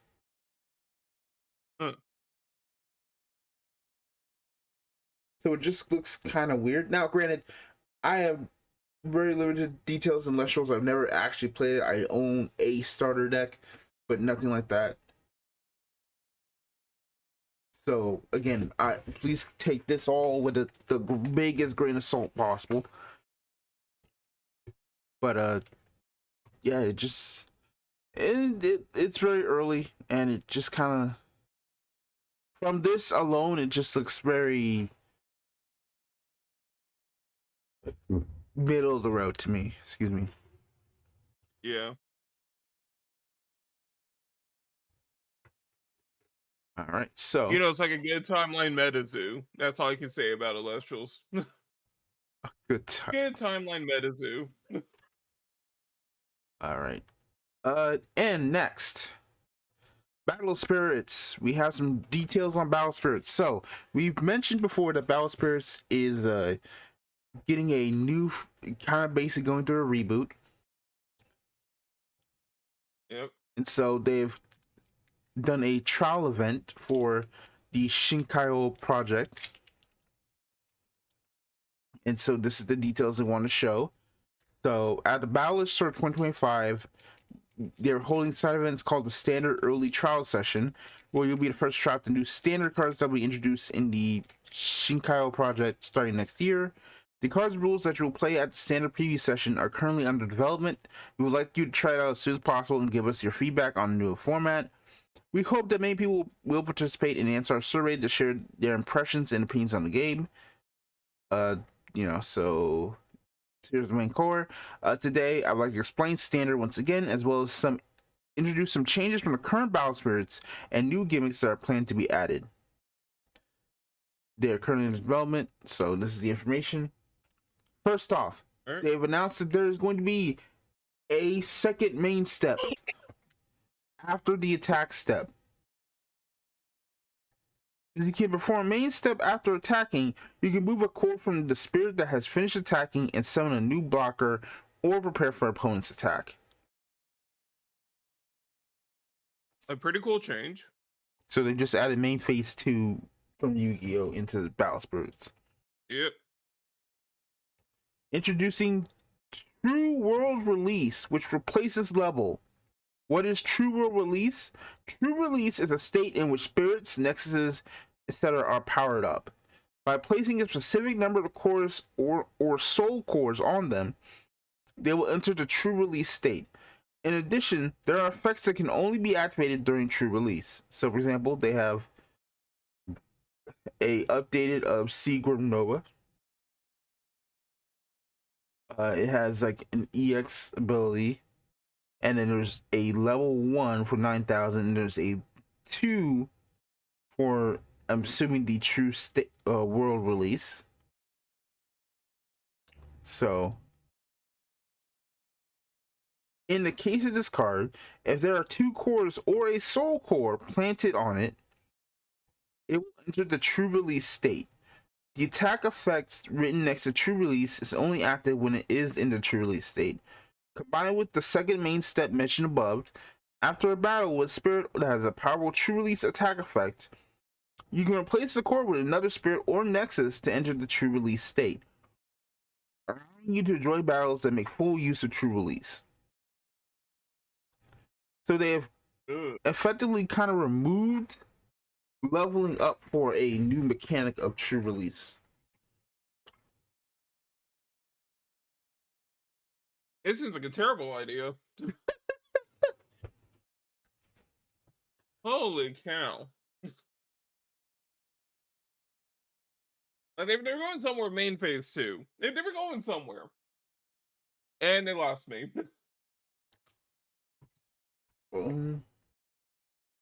I kind of like the idea, but I feel like it's too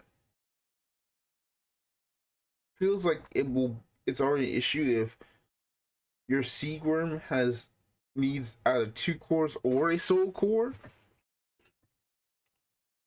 to gain this ability, which is like, that's just cheap by that point in the game, bro.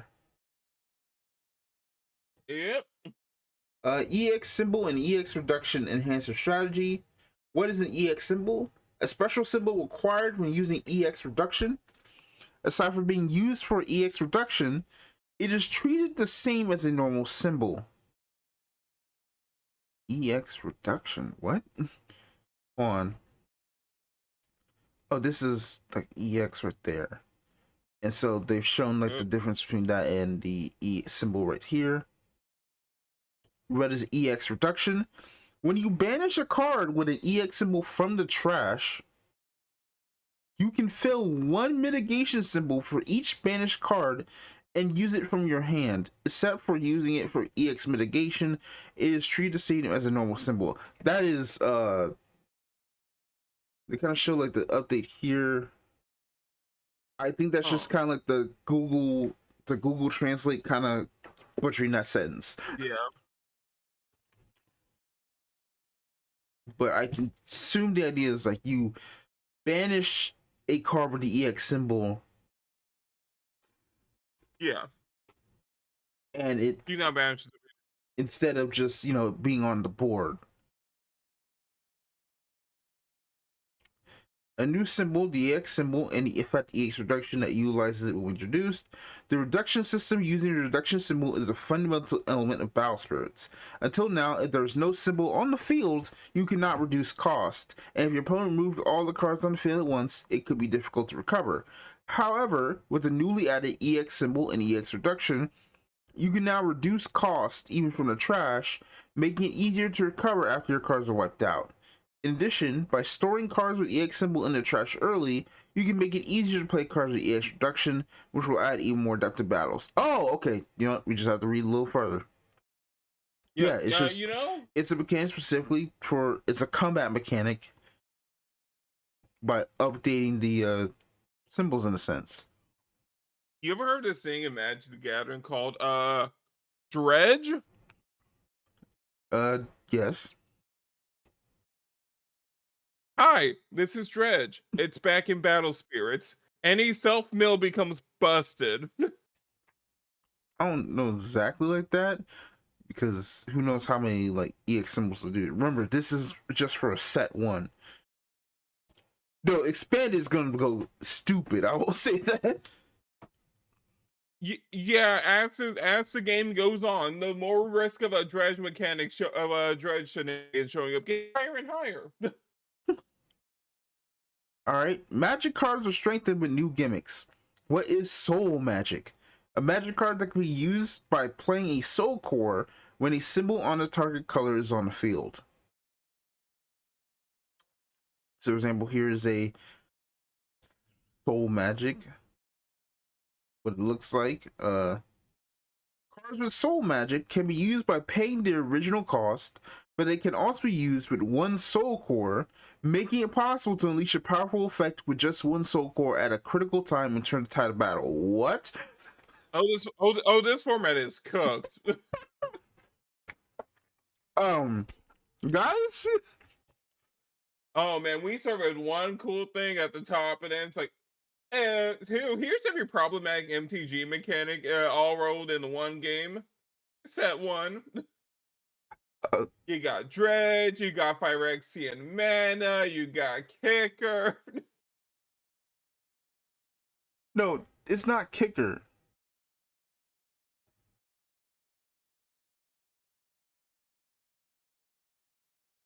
I don't know what else you could call true release than Kicker. Oh, no, wait. Yeah. Level up. Never mind. I thought you were talking about the soul magic. I'm sorry. I misread it because it seemed like it could also be used with one soul card. Like you just paid the soul card instead. Mana. So lastly, the standard early bird is a side event where you can play with the new standard cards, and that will be introduced in Battle Spirits Shinkai project starting next year. The standard cards and rules that you will play at the early bird are still under development, so we would like you to experience it as soon as possible and give us your feedback on the new format. We appreciate it if many people participate and answer a questionnaire about their impressions and opinions after playing. So yeah, if you're in Japan and you see a Battle Spirits event that has this, please go and give your opinions. Please. Like, please don't listen to some garbage. Like, I'm not saying these ideas are bad, but we need to kind of like change some stuff here. He's not saying these ideas are bad. I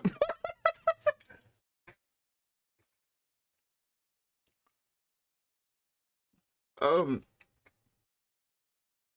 Like I feel like this is already like this true release already feels too undercosted. Not to mention it's trading off the level system, which at that point it's like, then why does the level system exist then? It's not Battle Spirits. Also, everyone's kind of like joking. It's like, man, they really kind of took the Zenizard card design here, which, granted, it looks so much more like modern compared to the original, but also, come on, dog. Yeah. This is just Zenizard updated with Bowser's stuff. It really kind of is, yeah.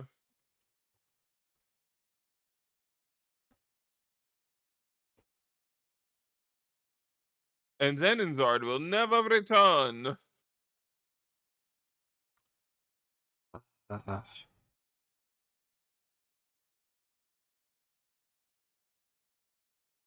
I miss you, buddy. I missed.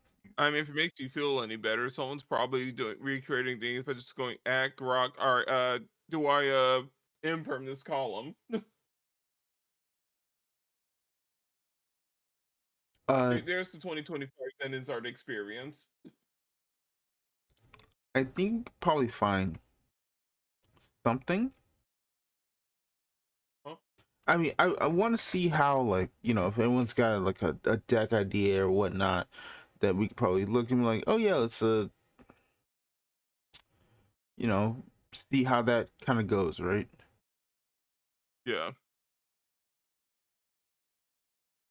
But for now, kind of like wait and see. Let's see how it goes, because again, the whole point is to kind of like make it easier for people to get into Battle Spirits. Right.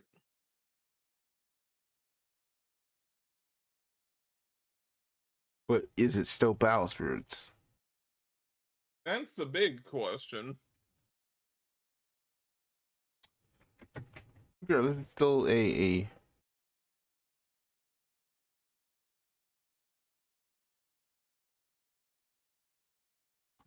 on that note, at very least Oh they're boy. willing to say, you know what, maybe we do need to change the game. Unlike another Yeah. game which has proceeded to just force everything. Let's talk about it now. So, either Yu-Gi-Oh posted this, which is last night, Konami sent docs to Tier 2 local stores saying they have to phase out Time Wizard or risk losing their OTS status. The first store to make announcements trying to adhere to this change is receiving a lot of backlash online, which we see here is Epic Cards and Games. Let's finish E3's statement. Konami is functionally forcing stores to pick between their grassroots communities that have grown at these local stores over the last 4 years of the Edison boom and their OTS status. This is going to hurt local businesses across the nation, and they just don't care. So let's read the Epic Cards and Games discussion. Hello, Duelist. Yu-Gi-Oh! Tournament format update. According to Konami's official operations document for Tier 2 events, the Time Wizard format is no longer recognized as an official tournament format as of July 10th. It has been replaced by the new Time Travel format for Tier 2 Plus events. As a result, we are updating our weekly tournament schedule effective Wednesday, July 16th as follows. Epic Tournament points will not only be awarded for advanced format and time travel events.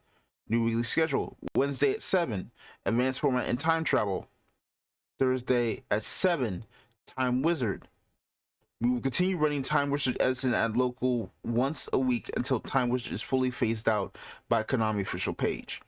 Friday, 7 p.m., advanced format in Time Wizard, GOAT. GOAT will also be maintained once per week during the transition. Time travel at Saturday, 2 p.m. for Edison. And Saturday at 7 p.m., advanced format in time travel. I think this is like redo? What is redo? Is that Tengu? Plan, I think. Yeah, I don't know. Thank you all for supporting Organized Play Epic. Oh boy, another man. Hey, Yu-Gi-Oh players, how does it feel having to deal with the stuff Vanguard players have to deal with? We're talking about Premium and Standard and V. We're in the crazier way somehow. How do you do it?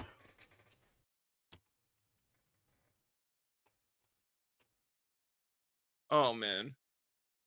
I'm gonna let you take care of this. Go on. All right. How would I put this lightly, right? How do I put this like in the nicest way possible? You can't. Because what you're about to say is gonna make people mad anyway, so just this was never gonna last. Time moves with a botched idea at the start. Does erase all these alternate formats on like the bottom of like a piece of paper. Time travel is the only way this game, these alt formats are gonna work out from the jump. All right. And I need the entire EDSA community to hear this. You're not EDH. You don't have the rep. You don't have the like majority to deal with the main company co-opting your format. Holy cow. say that again. They don't have the what? They don't have the like maturity to deal with this situation. To like deal with like the main like company co-opting the fan format. Okay, now that's crazy. Kids are crashing out over like the most practical solution to like how to handle alternate formats. Right.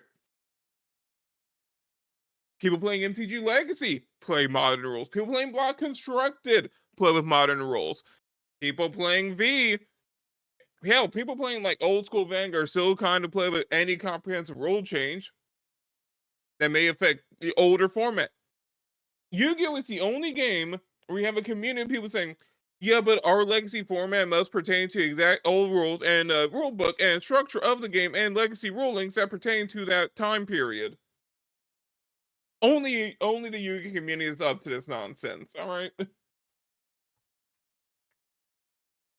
And we don't need like every single YouTuber to go, I can't believe Konami has betrayed us again. Like, shut up. The Fell For It Again award. Fell For It Again award. Hell, we saw like in Konami's initial announcement when they said, all right, we're bringing back time moves for this event, that they were clearly phasing it out for time travel.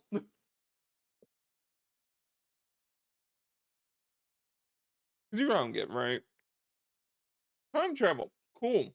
Older format. Get the, don't have to worry about newer cards. Oh, wait, you mean we have to use like modern rules and like errata so the people that are new to the game also don't have to learn a format that did from like 15 years ago in order to play the game with old players? Yes. Like, I'm sorry, the Grognards don't get to just stake out official tournament support for a format only they actually can play.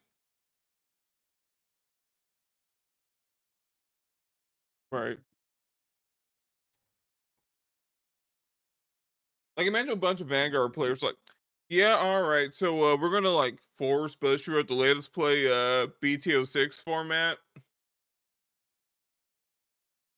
And we want things to be the exact same. No rollings or anything. We just want to play good old fashioned 2011 BTO6 format. And we want official tournament support and prizes for our own sit down and play BTO6 format.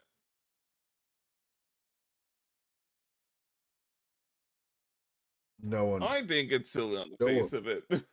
No one would agree to that because they're like, dog, that is not a real format. For one, BTO6 was not a real format because BTO6 was literally just BTO5 plus decks that didn't matter.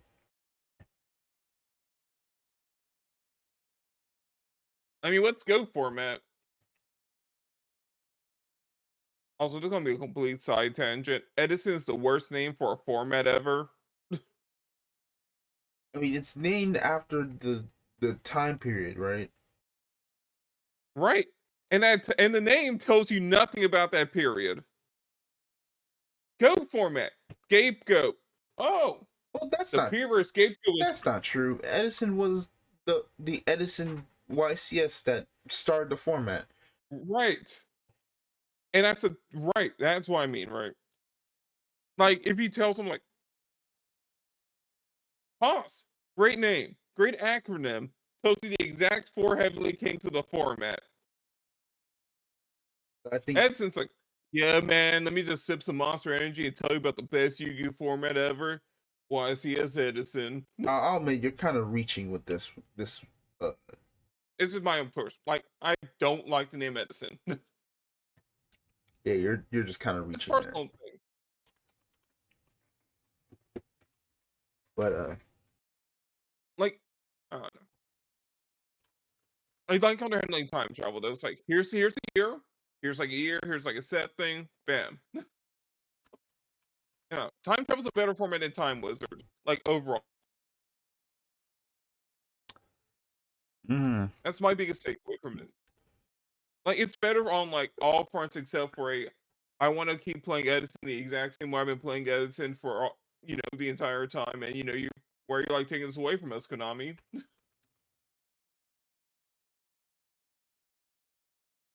Like, that is like, I get it. People want their legacy time capsule formats. They're better for the kitchen table, right? Than like at actual tournament like supported store or for like events in general.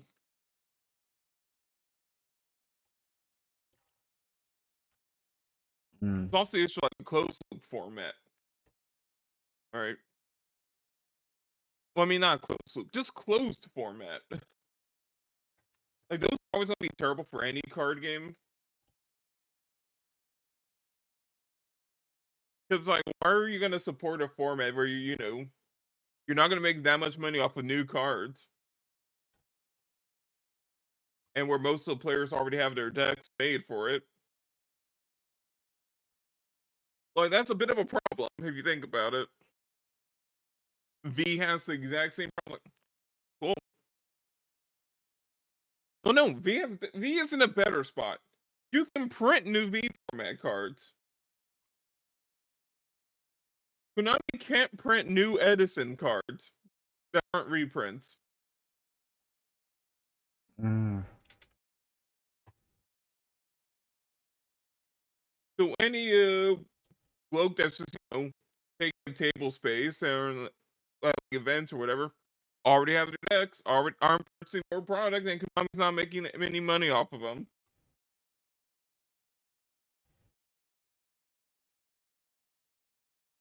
They make money off of new players. New players are probably becoming from like Master Duel or whatever, and modern rulings. I probably prefer time travel over. Yeah, so here's all the rulings from like 2011, and here's the game played in 2011, and you got to learn all of this.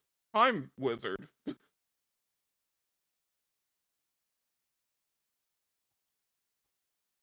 Like, long and short of it is, adapt. I'm sorry. oh,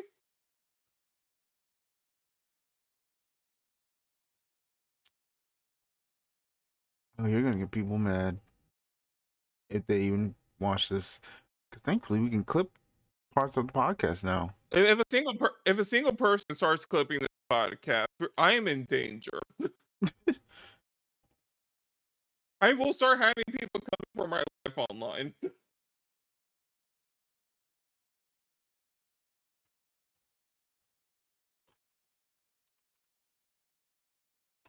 All right, Um, what's your take on this?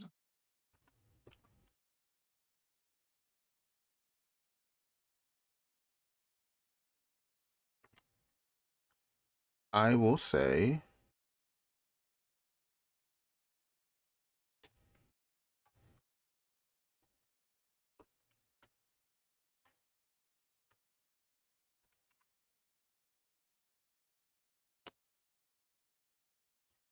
so it's changing me kind of think about it. So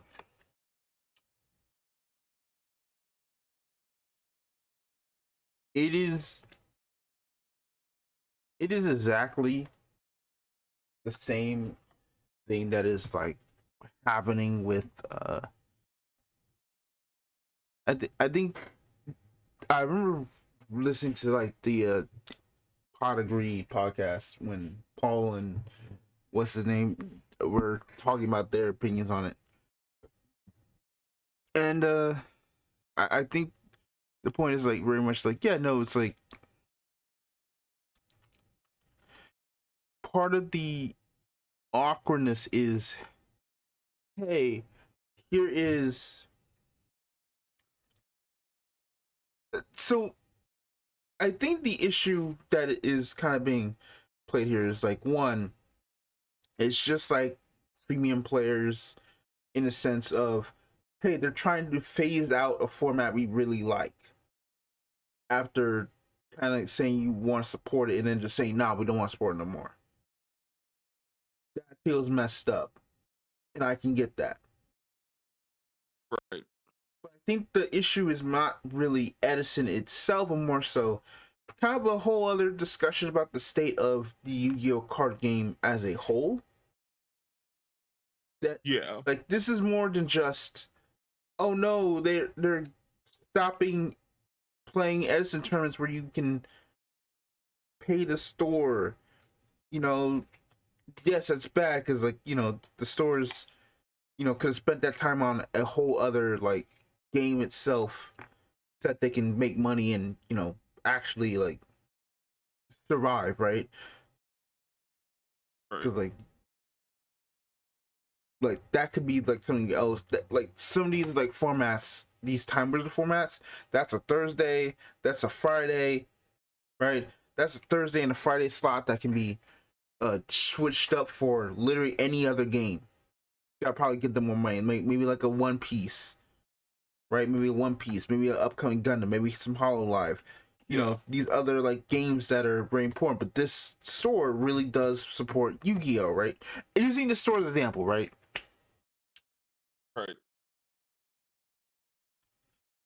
But it's crazy to think that.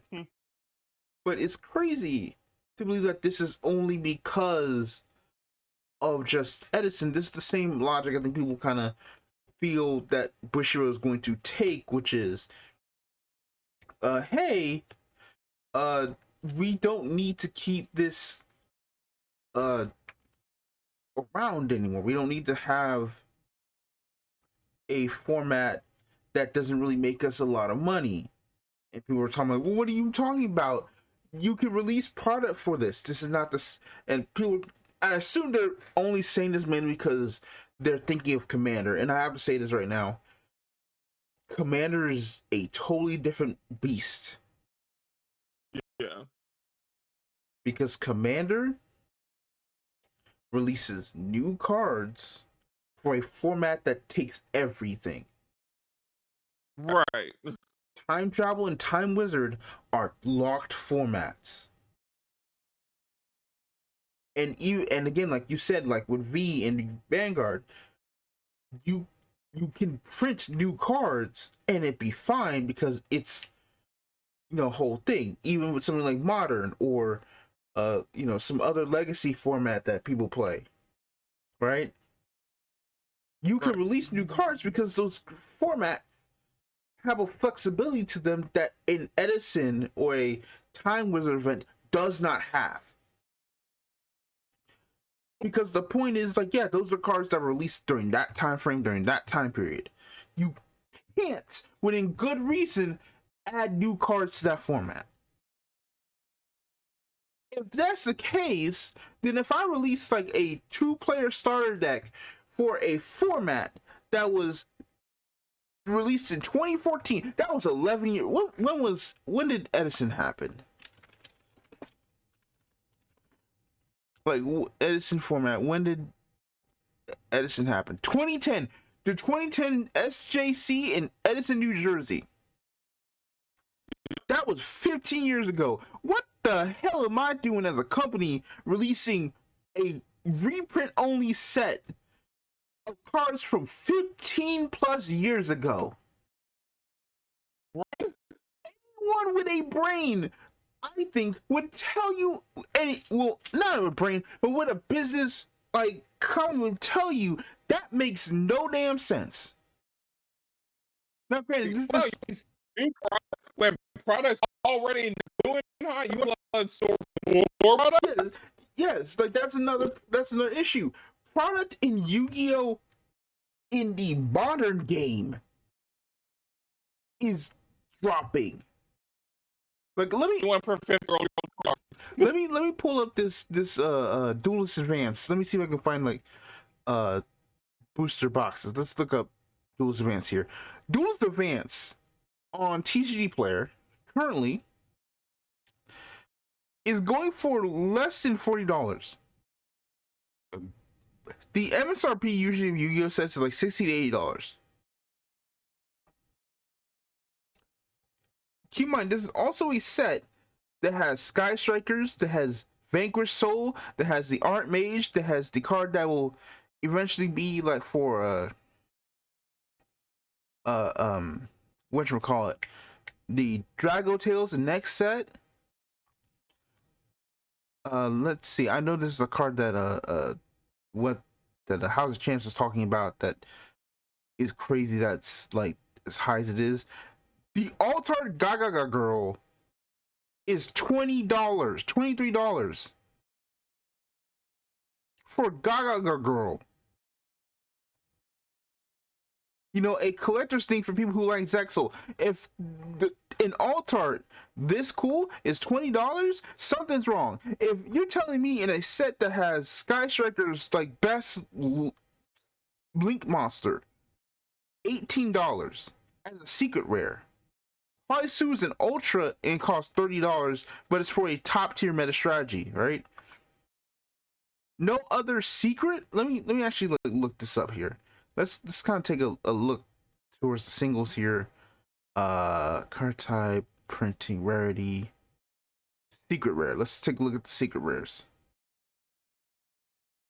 A grand total of one seek card is over $20, and that is the Medius secret rare. My box started at $90. Also, please keep in mind, when this set released, this card was around let's see, a month. This card was not looking at $23. This card was like cheaper. Like, I don't know why it's updated, but like this was like, I remember seeing this like for like $12, $6, $15 or so. This is for Art Mage. Yeah, you know it's not right when you're checking Amazon.com with dual senses. This is a Konami store, minus 45%. Mine came out 2 weeks ago. Set came out. Oh, wait. Set came out last week, dude. No, wait. I've taken the wiki. Oh, 2 weeks. Yeah, never mind. Sorry. Yeah, it's only been 2 weeks in the main set's down 50% in value. Yeah, so I'm just like, what makes you think? Yeah, so I say that not to be like, oh man, this I say it to say, what makes you think that is going to be enough to justify people like spend money on cards that you can get for nothing? And I say nothing facetiously because these cards are either have been reprinted in a long time. You know, some of them haven't reprinted in a long time. I saw like was it like Duke Frog hadn't gotten like a low rarity print in ever. Right. Like there's like some cards here and there, but it's like they could just be reprinted in other like reprint sets, right? Like you could just reprint them in there and you get them there. There's nothing that crazy to reprint like that. No. Like they reprint. Sorry, But they reprint sets, they reprint cards all the time, basically, and any side set worth something. Why would they? Why would, when product is burning, they literally can't give it away fast enough? Right. Why would they spend time making structure decks for a format that people who live in 2020, there are probably people playing Yu-Gi-Oh that have never seen Yu-Gi-Oh 5Ds. You want them to have a structure deck with goddamn Dandelion in it, that has cards that were around when they were born.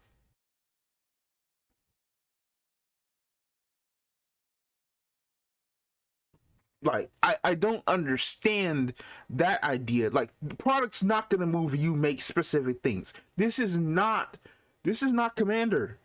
It will never be Commander. So you need to kind of get that off the way. Talk about they can make money off that. They can't. No, they can't make money off of stuff now. And like, we can get this even further, right? Okay. I guess I just said it. What, start printing goat and hat people now in structure products? I mean, that would make sense. You know, I guess get that factory print. Yeah, reprint Lancia. Right. Like more product. And it's like, well, you gotta cancel this. No, they can't, because most of that detail, the stuff they do while goofy, part of that is also because they gotta import sets from Japan that they can't just sell on their own. Like, we talk about how there's so many Yu-Gi-Oh products. There's way more Yu-Gi-Oh products arguably in Japan. What they do is consolidate some of those like extra sets or like mini sets and put them into a bigger set and put them in the West, so that you at least get those cards. Right. And guess what? Those sets do not sell a lot. Mostly because those sets either come too late, or they're full of a bunch of support cards for archetypes that are not competitively viable. Which goes. And all the people saying, well, we just do things like the TCG. Man, it's only going to do even more damage like the ZetaZephyr. Let's be real. Like, you're going to get cheaper card bases. Stores going to be losing more money. But it's like, I think it could work, but it also means it requires a few things for it to work, and it requires them for stores to know in advance this is going to happen, so that they can prepare. But even then, you still can't get rid of cards fast enough.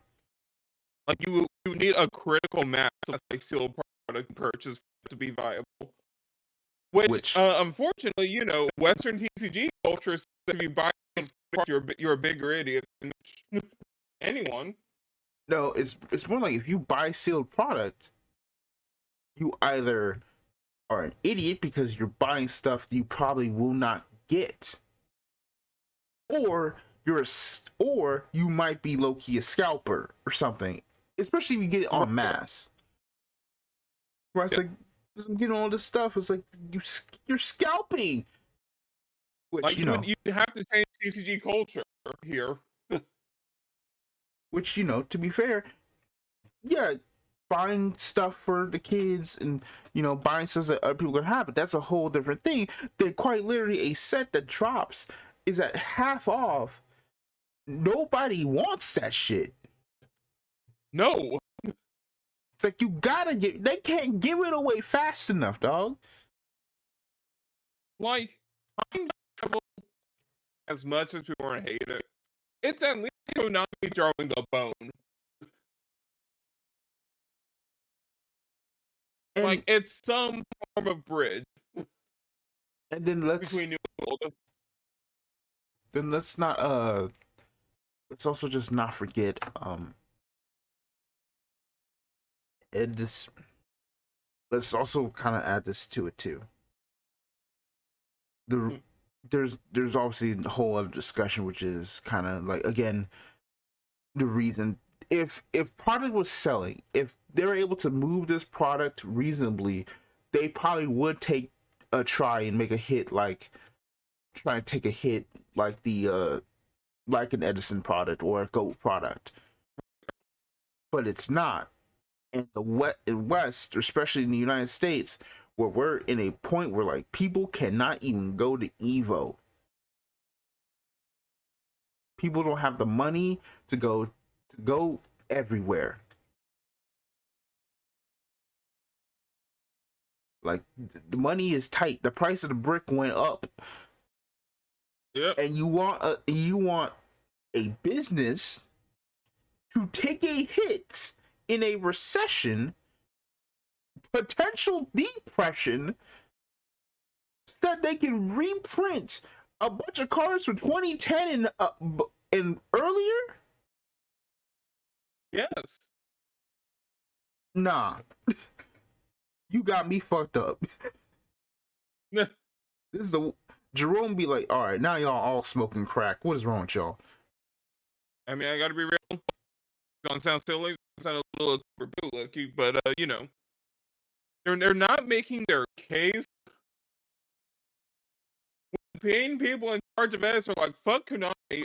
The modern game's trash. We don't want Konami to deal with our game with Yu-Gi-Oh anymore, and so on and so forth. They're not making a case to keep their format around. Mm-hmm. The commander guys are smart to be like, hey, you know what? Watsy, we see you. You see us. Let's work with that. We're gonna have the rules committee work with you guys. We're gonna make things happen. All right. I mean, to be fair, you say that as if that also doesn't apply to people who are premium only and have some certain thoughts on standard. Not everyone, but if you understand what I'm getting at, you understand that it's like, people kind of also sound like that. It's like, standard's trash. I want to play premium. Give me premium support. Give me everything support. It's like, okay, but like, you're telling me our game is trash. Give me support. Right. Your game is trash. Give me support for your older thing. And it's like, not the signal you want to send. Yeah, you're sending mixed signals here. It's like, what's going on here? Now, granted, here's the thing. You were talking about, oh man, this is really corporate shilling. The whole segment's corporate shilling. Feels like corporate shilling. Yeah. We came out immediately saying you came out immediately said that you're all whiny babies. I don't know what else we could say. But I do agree with this other part. It's like, you can't. I agree with this from TPPS, from Paul's statement. You should not rely on Konami to handle your fan made format. Like, a lot of the, like he kind of says it in the craziest way, but he kind of says it like this: like, you should never go back to your abuser.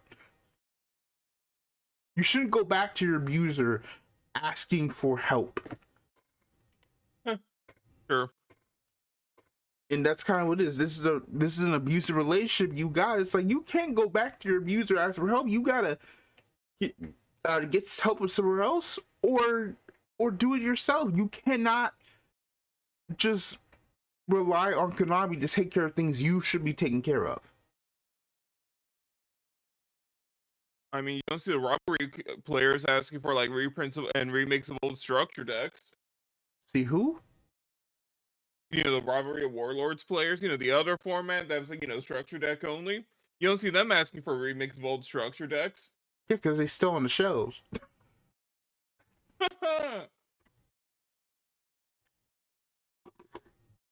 Like, there's other formats here that were on that sheet. They got nothing. Mm-hmm. So also, it's kind of funny to think about this all-star because of a crumpled up piece of paper in the Konami documents that said, "Here's some fun formats to play," and it all just spiraled out from there.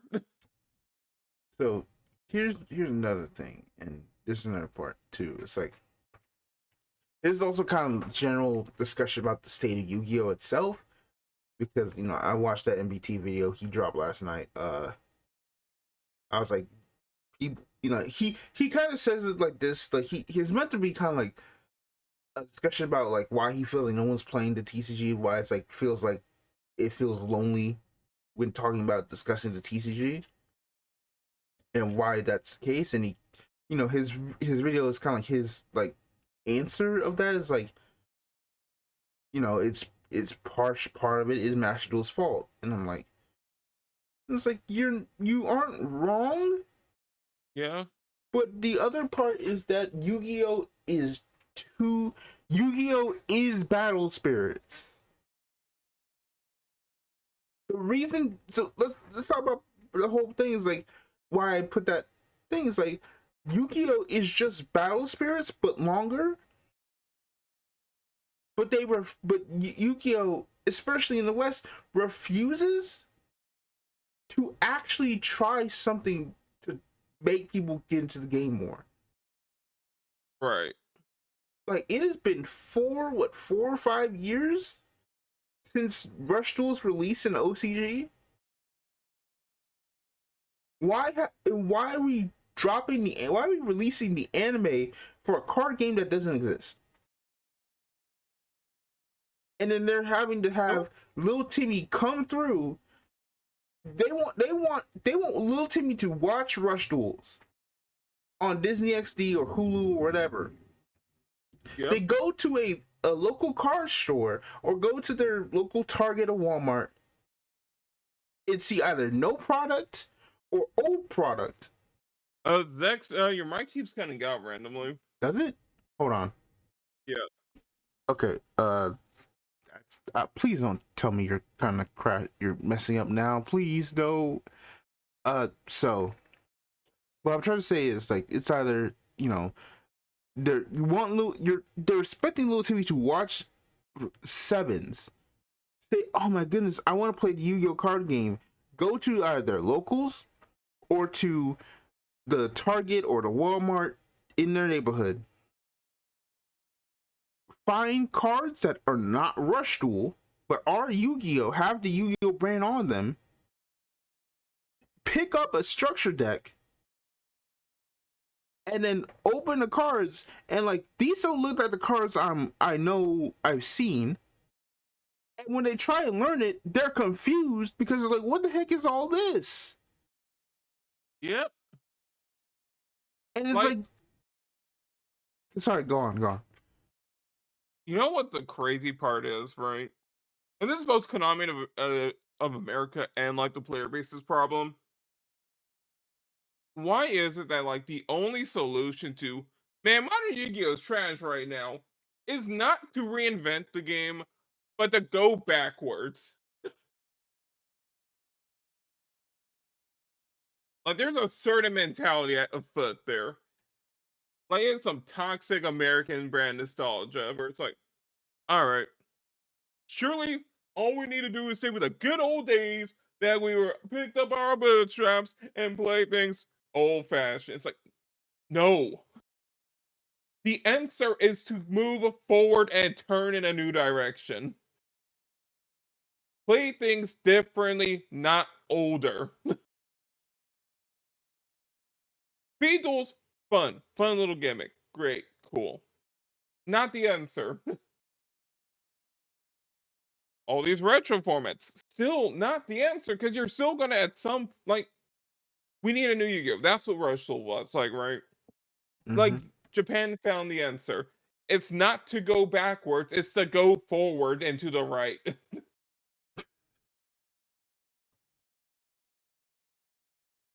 Yeah. I think that's the whole thing. I think that's why also a lot of games are kind of have been considering and adapting rotation into their game.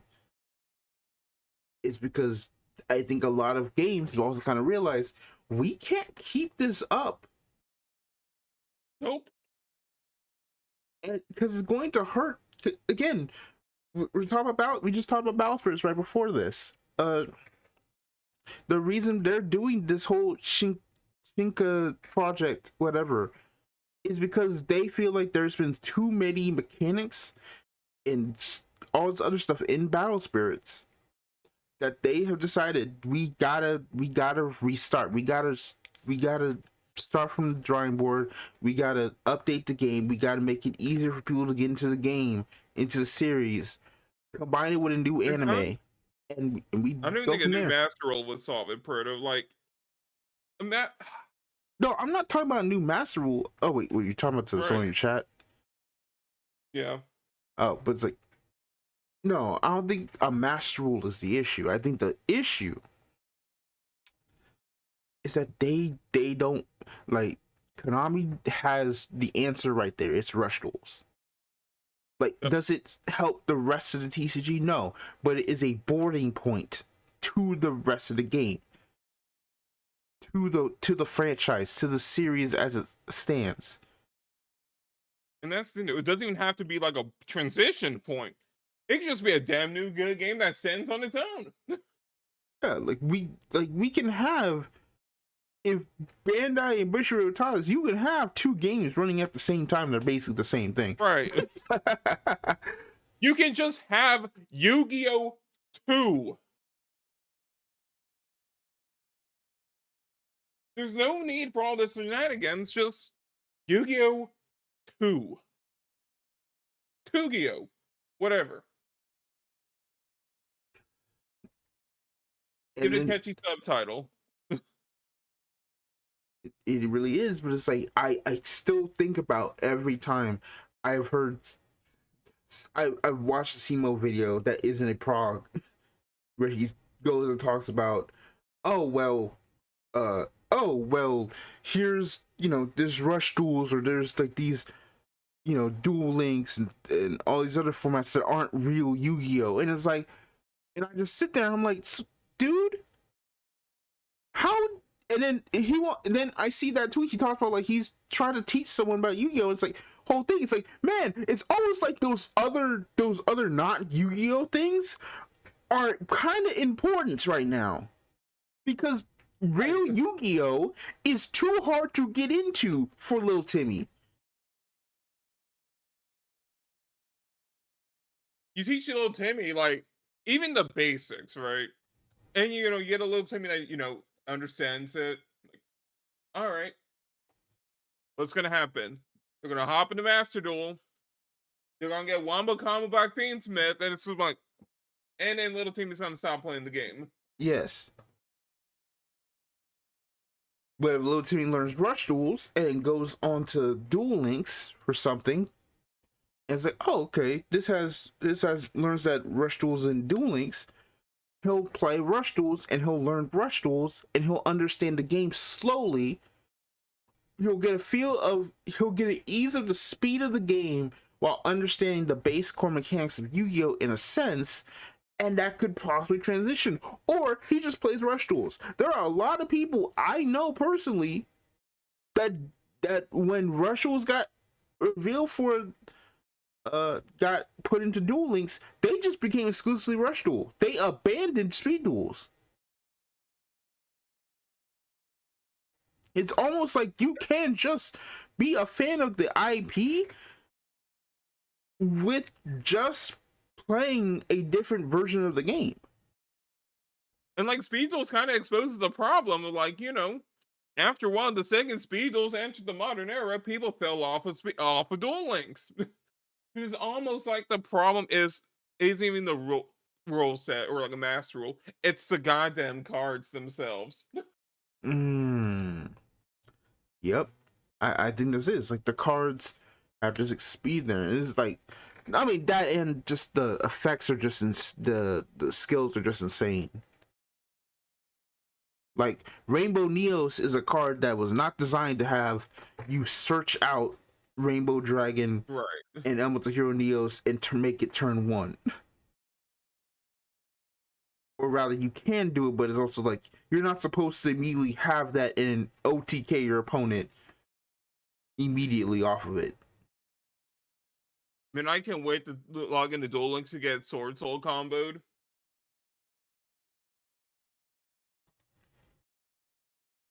So fun. Which that's another discussion. It's like there's like you can be a fan of the IP and this franchise, but you don't have to interact with the card game all the time because you have other ways of doing it, right? But now we don't have much. We don't have a Yu-Gi-Oh card anime. The animation chronicles are only going to last until apparently November something. Like November, I think. And people who watched the Sky Striker one were already so turned off by the fact that that one was just so booty cheeks. I don't know if we can get more people like that. I mean, the Brandon one was kind of better for the first one. I mean, there's gonna have 6 Brandon episodes, so they have more time to actually like flesh out. I say more time to flesh out. They're gonna like speed run multiple arcs real quick, but it's like right. But it's like you can already understand what's going on in the Brandon one, but the Sky Striker one, you know, being so butchered. The Sky Striker one's weird. Like, there's a manga like right there.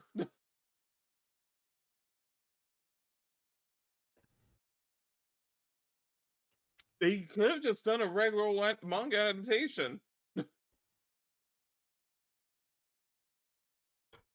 Which is weird to think about because, like, there's several arcs in that, like, manga. It's like, cool. All right, you're doing Sky Strikers, then we're doing Endymion, then we're going to be doing this and the other. It's like, I don't want Endymion anime. Mm-hmm. Nope. So that's... We're just getting clip shows. So, I think I got off track. I think the whole point is more like, you know, the point is to keep paper play, and it's like, well, how do you have paper play if if it's hard for new players to get in, old players being disenfranchised with the modern game, Master Duel is its own demonic beast,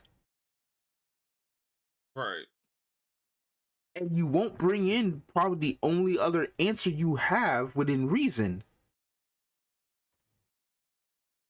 So then at a certain point, the only answer is what every other card game has kind of realized at this point, which is we gotta reset. I think that's just the tragedy of it all. Is like Yu-Gi-Oh has been here for 25 years, has not made a single... It had like soft resets with like, you know, Arc 5 and 5Ds and Zechs, you know, all the anime kind of, but with no anime, there's only so much like legacy support you can give to decks before it's just like, all right, dog, I'm tired of seeing all these anime archetypes being like refreshed. I'm tired being like given cards only for them to not do anything in the meta. Which is crazy, because when you read those cards, you think about, if this was 5 years ago, that deck would be like top tier. Right. Like, I'm reading the DDD cards, I'm like, that stuff should be meta on release, but it probably won't. I read the Utopia cards, they dump out level 4s. But they're a sub-archetype for Ryziel. Huh. The adding Nisser cards, if they were printed back when Vrains was airing, instant top tier deck. Like, they're good cards. They are really good cards, but there's no place to play them because the top is a whole like chasm between this and the mid core, and that's what 18 APS was trying to get at, is the mid core doesn't exist, and it's frustrating. That's the same thing Psalm said in his video. It's like Yu-Gi-Oh is either really, really good at the competitive, it's really fun at the competitive level outside of like the Charmies and the Maxis and all them of the world, and the casual place where you just don't care. You just want to play a Blue Eyes White Dragon. You just want to and go. You But just the want, middle? but the middle. Oh no, y'all the oppressed. The middle class is more oppressed. Like, here's the problem, right? It's like, guys, just go to locals, right? You can play your pet deck at locals. I have so many friends telling me that. I'm like, sure, your locals might be low powered. Everyone else's locals are the complete toss up. My locals And will, you can't just, yeah, it's yeah, like the Yu-Gi-Oh locals I went to, like I played, I'm like I got my ass beat. I'm like, what happened, bruh? I was playing against bestial branded. When that was meta, I was playing against all things. I'm like, oh my god, I'm getting my ass beat, dog. It's right. like I was playing It's like, like, what are you gonna do? It's like, all right, guys, casual decks only. I hope you guys all bought 2 different decks because this person is a casual player and they're just starting the game. So, you know, you guys must have a second set of cards so things are fair. That locals experience is not transferable. There is no universal constant. All locals are low powered. There are some sweats in those stores. yeah, And the problem arguably is worse at the local level because if you have sweaty locals, where the hell are you supposed to play Yu-Gi-Oh?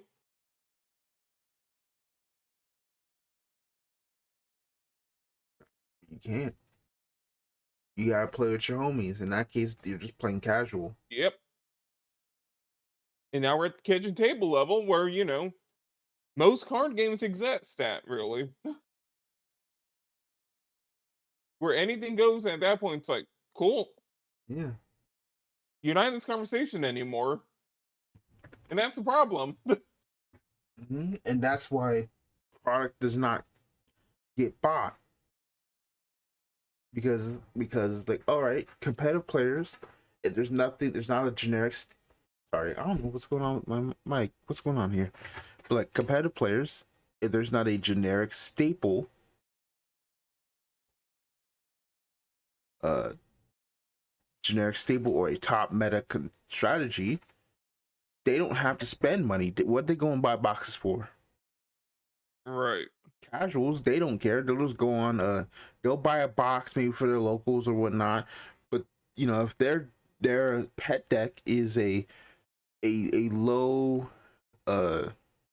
rarity archetype, they don't even have to buy a box. They might buy a box, but they might just have to wait like a week and then go to their locals, look into in the bulk bin, and just pull out all the stuff they want, and they get like spend like $4 or $5 on it max Yep.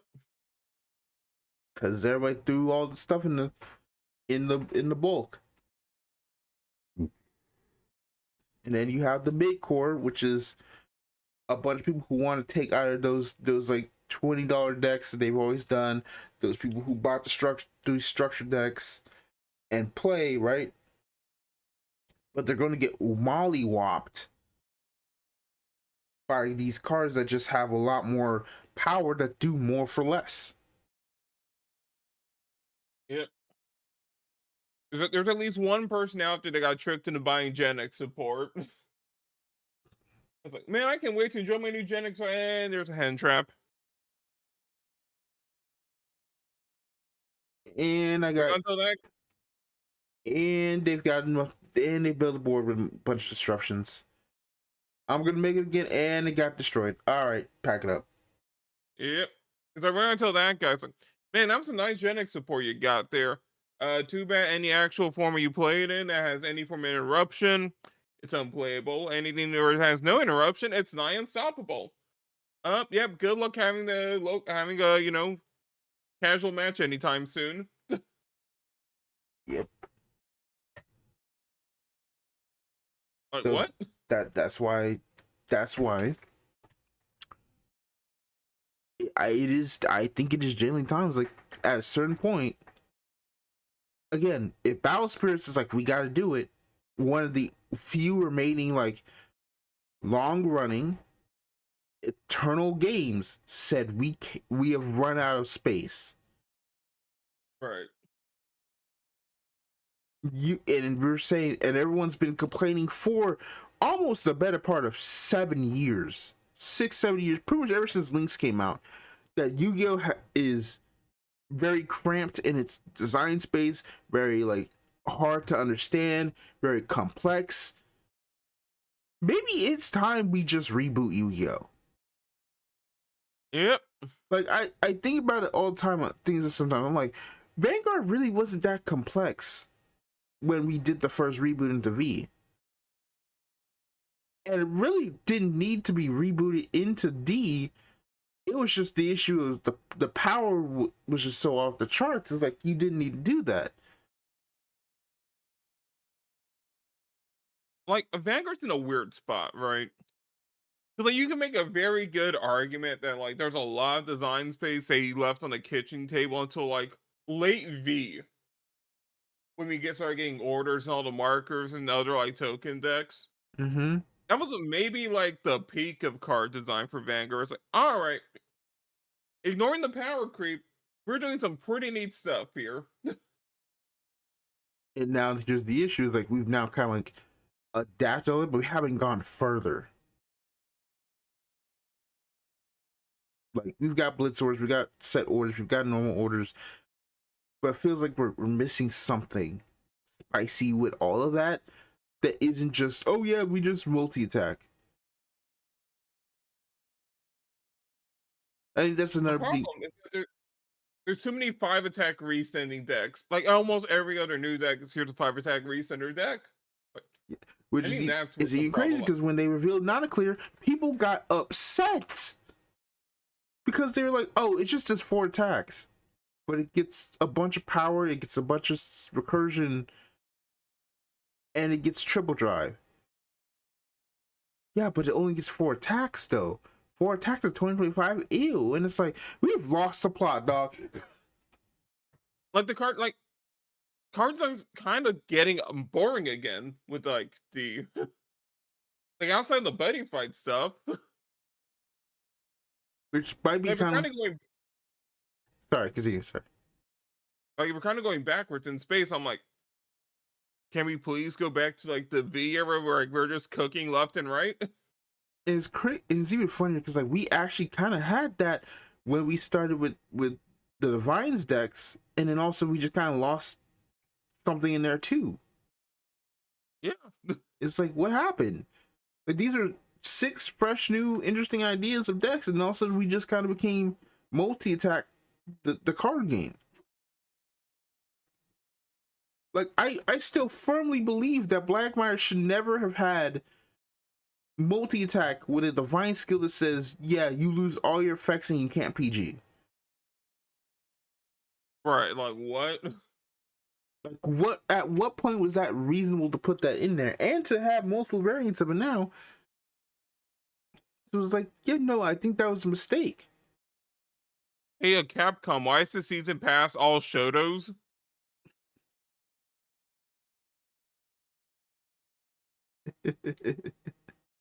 Like that's what Vanguard's starting to feel like. Oops, all Shotos. Dude, for Alex is a grappler. All right.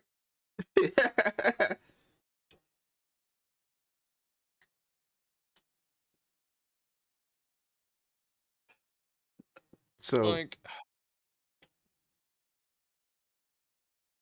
again, I was looking at the Katana World stuff. I'm like, 2 Blitz orders a turn? Hold on. but we Like a have bunch of that. other like counter. But we have that already in Lascaria.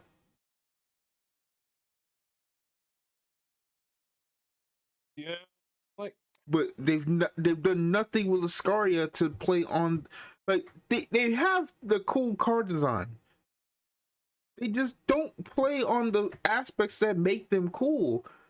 Like again, Lascaria is right. really cool. Why does it only still have one unique blitz order to itself?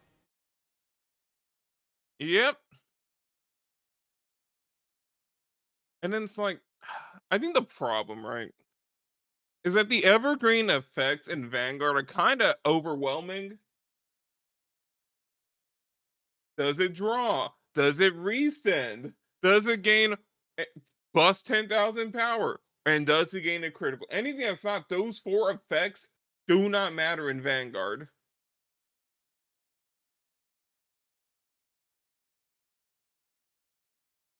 Because unfortunately, it's a game of Bushwood has forced it entirely into purely a game of math, right? Mm. I mean, you're right, but this is supposed to be about Yu-Gi-Oh. We kind of got off topic here, but that's what we're like trying to meet. It's like the point is like Yu-Gi-Oh! Vanguard never really needed that reboot. Yu-Gi-Oh does. Holy Yu-Gi-Oh does, and I feel like either because they need a hard reboot, they need a rotation, they need rush duels, they need something. That's the point. And the fact that Konami of America or Europe or whoever's like leading the charge in the Western Hemisphere, combined with how the player base kind of talks about not wanting a rotation or not wanting things, and again saying it's not real Yu-Gi-Oh for stuff like rush duels or speed duels, thus kind of ignoring it and not really like looking at the benefits to them. That is what is cooking the game. And it's like, it's time we had that conversation of it's time to probably just stop or restart. They need to see the wider picture here. It's like at a certain point, right? Like again, House of Champs made that video of, you know, Yu-Gi-Oh was falling off, and it's falling off because no one can play the game anymore. Right. Like all these sorry, but let me finish this up here. All these discussions, like MBT talks about, like pretty much like all the pro players who can actually play this game at a competitive level, basically are all in one whole clique now, and it's hard to get into that clique. Anyone out, and now, you know, anywhere else you can get that information, it's very hard. Like you can't just go to locals and be like, all right, hey man, you got information, this, there, that, or know this complex thing. There's so many complexities and so many like details. You can't buy a spreadsheet. Yeah. Now you gotta buy details that other card games just don't, that would just give away for free. It's insane. Yep.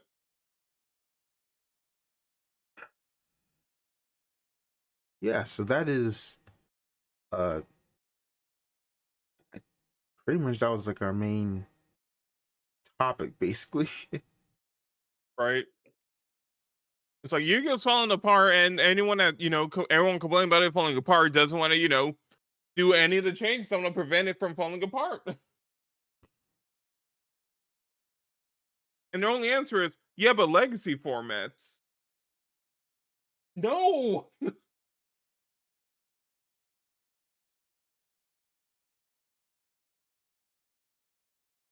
Like, it's so bad. Like, your answer to, I want to start Yu-Gi-Oh, where do I go, should not be, all right, we're going to start with we're going to start with GOAT format. All right, we're going to pick some 20-year-old cards, and we're going to get you ready for 2025. Or 15-year-old cards, What? or 10-year-old cards. Even though I'm Toss going all the way to GOAT. like, even though Toss would be the closest thing to modern Yu-Gi-Oh, it's still not modern Yu-Gi-Oh. Right. That's how insane the levels have shifted in the past decade.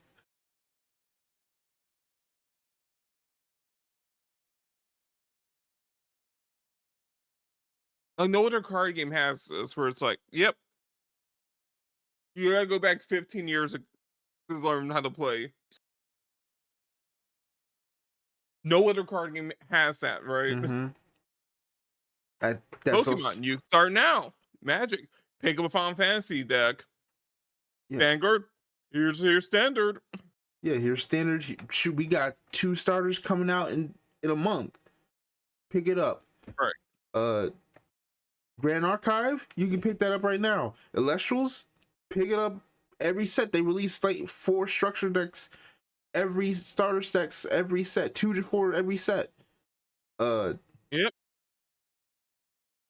You know, You can't walk 5 steps without tripping over a new One Piece starter.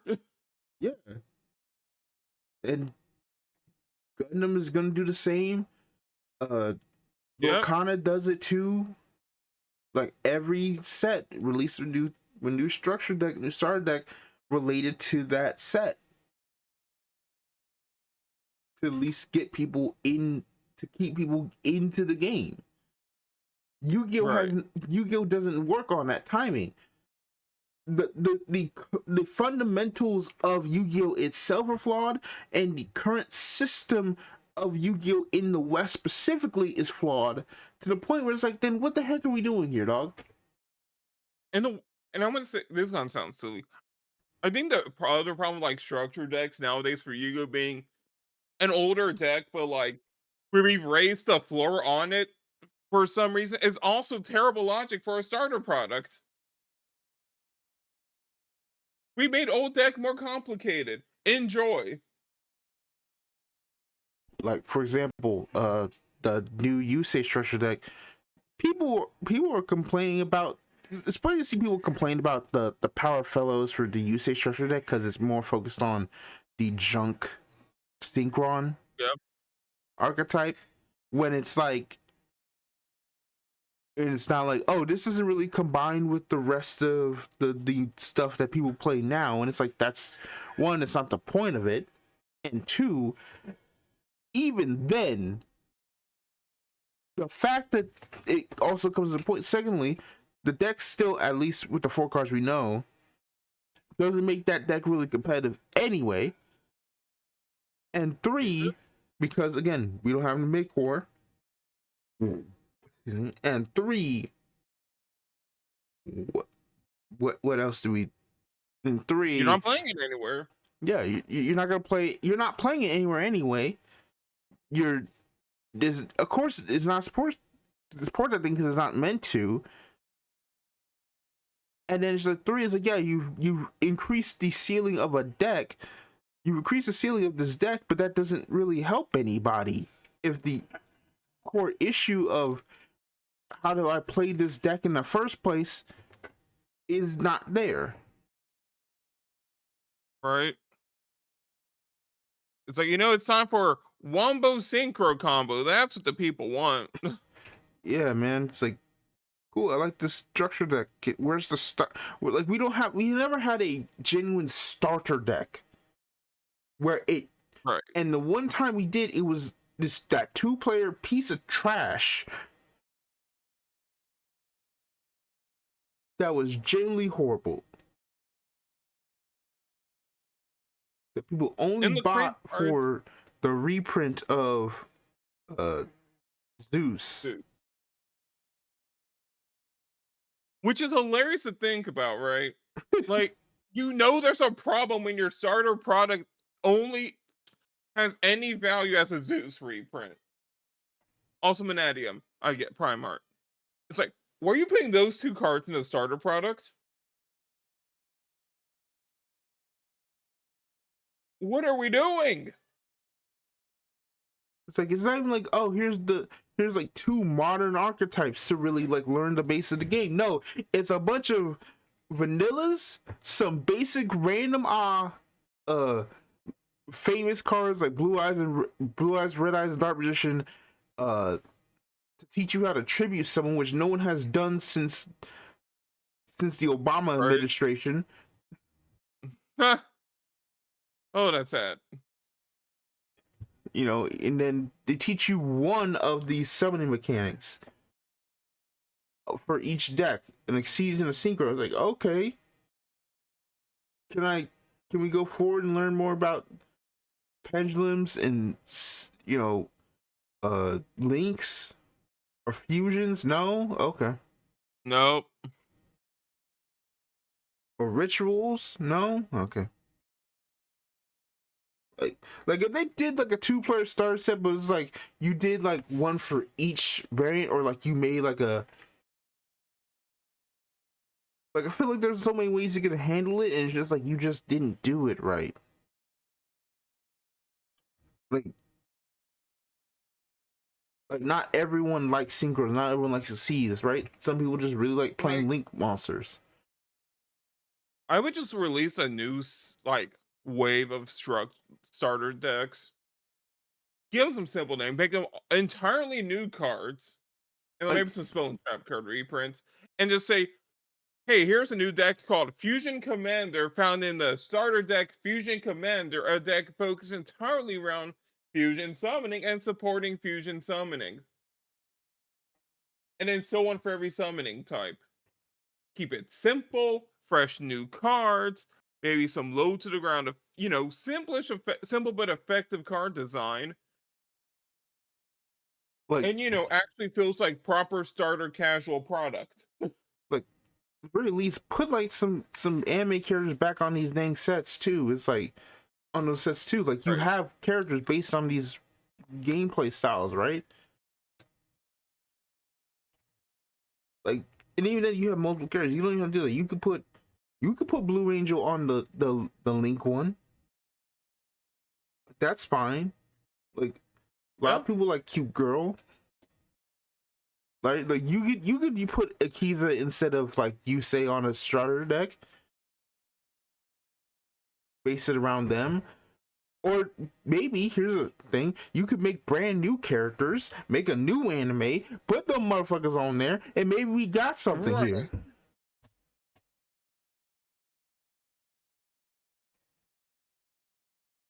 Like, there's no reason that the ground for the Yu-Gi-Oh anime is 150 episodes show or bust. Like, what? Again, Huh? Banger does 12 episode seasons. Does done 12 to 24 episode seasons. Like Right. Battle Spirits is going to get a new anime after like what 4 or 5 years, 6 years. Like, who told Konami you have to run a show 3 years straight? Like Duel Masters has like Lost, which is like once a month. Like, come on, y'all are like guys. I get it, Takahashi's not with us anymore, but y'all gotta have genuine like someone's gotta have a plan there. Someone. Like that's the real thing. Yu-Gi-Oh doesn't have a plan anymore. It doesn't feel like they actually have a genuine plan on what to do. They've been in headless chicken mode since Brains ended. And it's like at a certain point, like how much longer we got?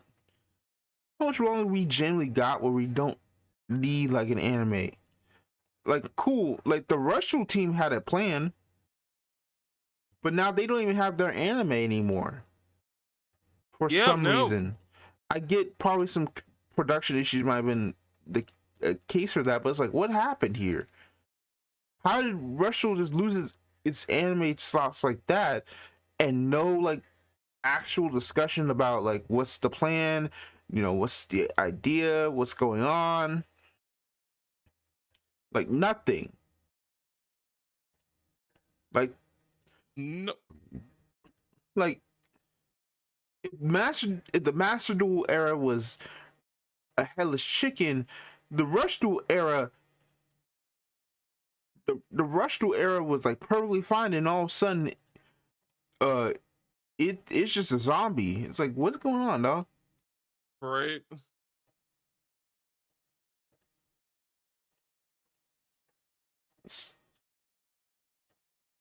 Anyway, I think we're done here. Uh, that was our. I do like how all the lore decks now are like, here's guy in place on adventure and archetypes. I mean, that's just because brand became probably their biggest lore thing ever, right? Right. And then, Snake Eyes just, here's Baddie Witch in her life, and there's some goblins in the background. Cool. And now we're on Harry Potter or something.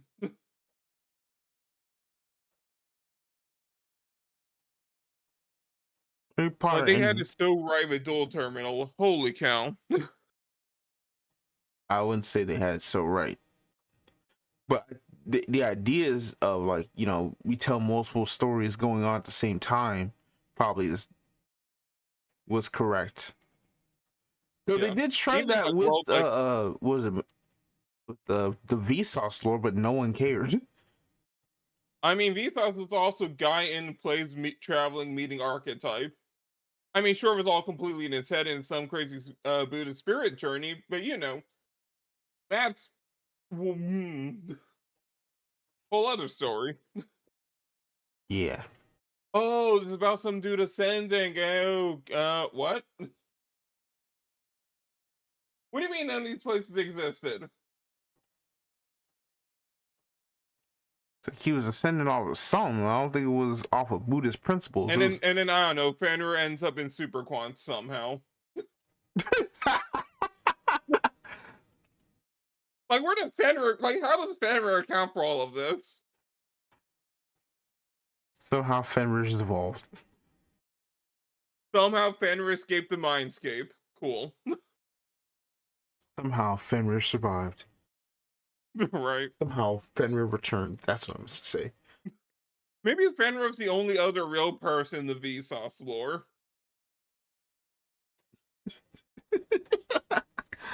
Okay, I think we're done here. Yeah, We're calling the podcast, you know. yeah. We're ending on a funny note. So for context, please, if you want to hear more from us, yeah, we will. Our next podcast recording will be on the August 1st. Is scheduled New for month, August fresh 1st. podcast. New month, fresh podcast, and hopefully that means we actually start. Oh, I won't say hopefully, but we'll talk about it when we get there. We I'll have try to plans play with some Zechs. Gundam in the 2 weeks. Thank you. Because the set will be out by then. I need you to at least to play something of Yep. set one. As with that, yeah, you know, you can find us on our social medias. They're all in the description.